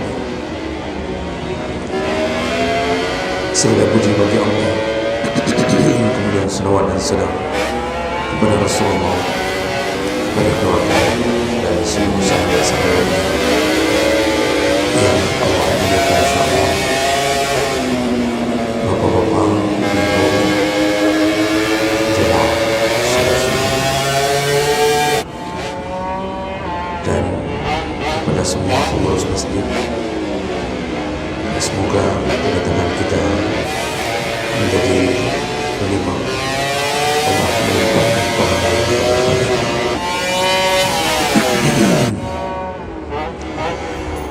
Di pertemuan kita bulan yang lalu, kita membahas dalam dua pertemuan tentang kemuliaan bulan Sya'ban, dan hari ini dan minggu depan insyaAllah kita akan membahas tentang sawabu as-sawm, pahala-pahala yang diterima oleh orang yang berpuasa. Kita mulai dengan ayat Allah SWT surah Al-Ahzab ayat 5. Ada janji Allah yaitu Allah mengatakan was-sa'imin was-sa'imat wal-hafidhin wal-hafidhat waz-zakirin Allah katsiran waz-zakirat a'adda Allah lahum maghfiratan wa ajran 'azima. Orang-orang yang berpuasa, baik yang laki-laki maupun yang perempuan, juga orang-orang yang selalu menjaga kemaluan mereka, baik laki-laki maupun perempuan, dan orang-orang yang selalu mengingat Allah, baik laki-laki maupun perempuan. Doa Allah mengatakan a'adda Allah lahum maghfiratan, maka Allah telah mempersiapkan ampunan kepada mereka, wa ajran 'azima, dan pahala yang 'azim, pahala yang begitu besarnya. Nah, ini Al-Ahzab ayat 35 ini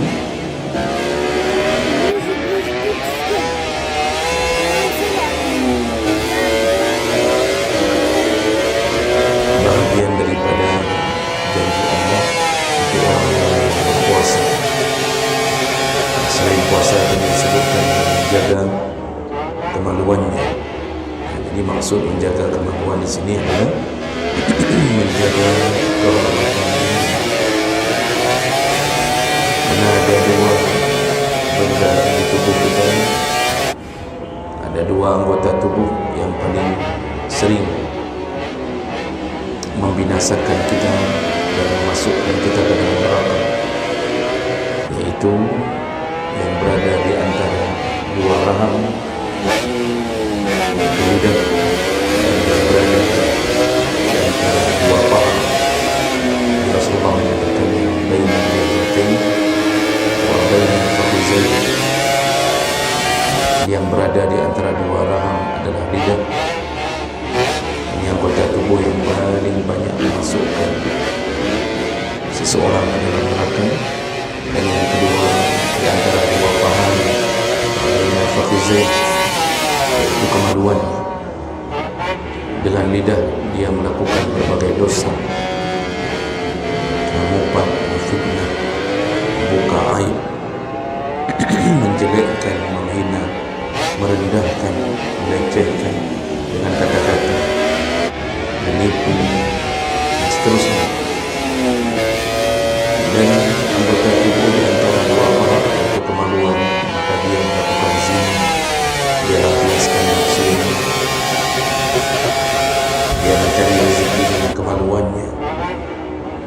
itulah sehingga Allah SWT menjamin mereka yang mampu menjaga keadaan ini termasuk golongan yang akan mendapatkan ampunan dan pahala yang sangat besar. Jadi salah satu yang disebut oleh Allah as-sa'imin was-sa'imin, orang yang berpuasa dan orang yang baik laki-laki maupun perempuan. Jadi Allah kalau sudah berjanji tidak akan memberikan sama sekali. Kita kalau bergaul dengan manusia, di awal kita percaya, di ujung ternyata kita tertipu.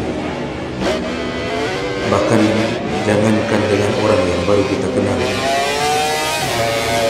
dengan pasangan hidup kita sendiri pun kadang-kadang tertipu. Seorang perempuan cinta mati kepada seseorang yang mengaku mencintainya, ternyata setelah menikah dikhianatinya. Seorang laki-laki cinta mati dengan semua janji kepada seorang perempuan, ternyata kemudian ditinggalkan. Nah, ini kalau janji mana? Janji Allah. Apa janji Allah kepada orang yang berpuasa? A'adallah lahum maghfirah. Allah akan siapkan untuk mereka ampunan. Ini ampunan ini yang berbeda. Karena kita ini yang menyebabkan kita terjegal daripada masuk surga adalah dosa-dosa kita. Jadi syarat untuk masuk surga itu satu perkara yang menjadi poin awal kepada masuk surga, tidak boleh membawa dosa. Itu yang wajib menjadi prosedural masuk surga. Selama ada dosa, tak bisa masuk surga, walaupun dosa itu sekecil biji sawi. Bukankah Nabi mengatakan la yadkhulul jannah, tidak akan masuk surga man kana fi qalbihi misqala habatin minal kibar, barang siapa yang di dalam hatinya ada kesombongan. Sebesar apa kesombongannya? Sebesar biji sawi. Sebesar biji sawi tergores kesombongan, maka yang haram surga. Nanti syarat masuk surga itu tidak boleh membawa dosa sama sekali, walaupun sekecil biji sawi tak boleh. Nah, ini dibuktikan oleh Allah. Nabi Adam ketika berdosa dikeluarkan surga, tak boleh lagi berada di surga.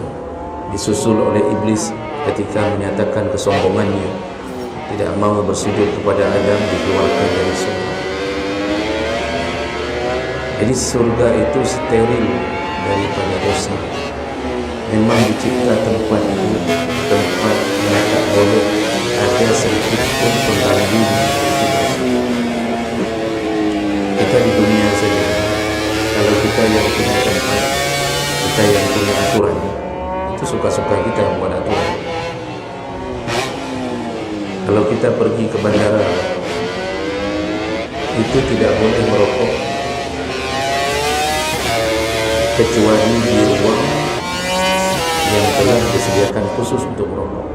Dia ada smoking area, termasuk yang mau merokok di situ.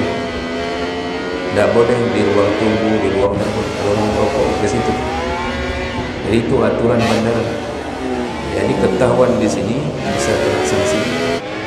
Kalau kita masuk ke hotel, itu ada kamar yang memang khusus untuk merokok dan bayarannya bisa dimahal. Rata-rata kamar di hotel tidak diizinkan. Saya punya teman, jadi dia memang perokok berat, jadi sudah candu. Dia masuk ke hotel, tinggal selama 2 hari, kena hidup kuning, tak tak sanggup tahan lagi. Akhirnya dia masuk kamar mandi, merokok di WC. Di WC itu kan nanti habis merokok langsung dialirkan ke dalam WC. Rupanya mereka itu punya pendeteksi apa suhu, pendeteksi asap itu. Ketahuan bayar dendanya 3 kali lipat lebih mahal daripada harga taman. Jadi ini contoh kalau kita buat aturan. Jadi kita sterilkan. Di tempat ini tidak boleh pakai sandal, harus pakai sepatu. Kalau itu memungkinkan kita buat, maka surga itu tempat yang paling steril daripada dosa. Tidak boleh ada keburukan sedikit pun. Maka surga itu tidak boleh sesuatu yang membuat orang begitu lempang masuk barisan. Nanti kalau sudah masuk pun tidak ditemukan keburukan, tidak ditemukan keburukan di dalam. La yasma'una fiha illa qawlan salama salam. Di dalamnya pun orang kalau bicara hanya yang baik-baik. Jadi sedangkan kita semuanya sedang berusaha menuju ke sana. Di sana di tempat yang abadi, tidak mati-mati, penuh dengan kesenangan. Selama-lamanya perlu lagi cari rezeki, tak perlu lagi hidup susah, tidak akan tua lagi.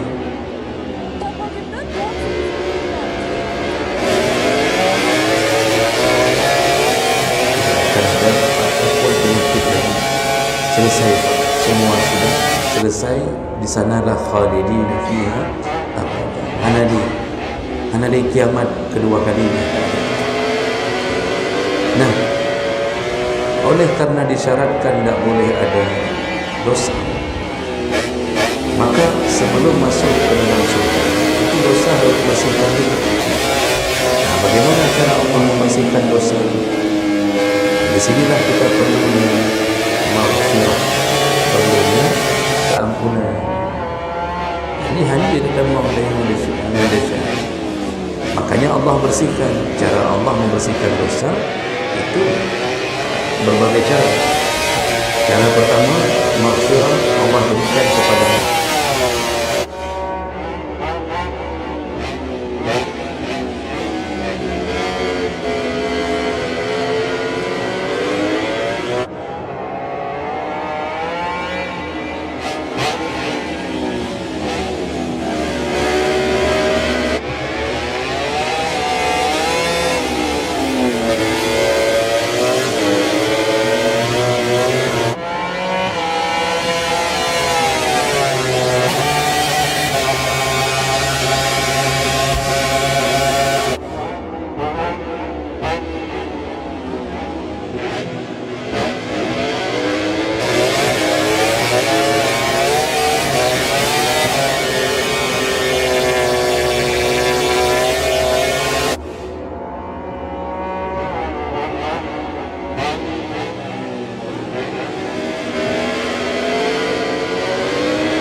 Thank you.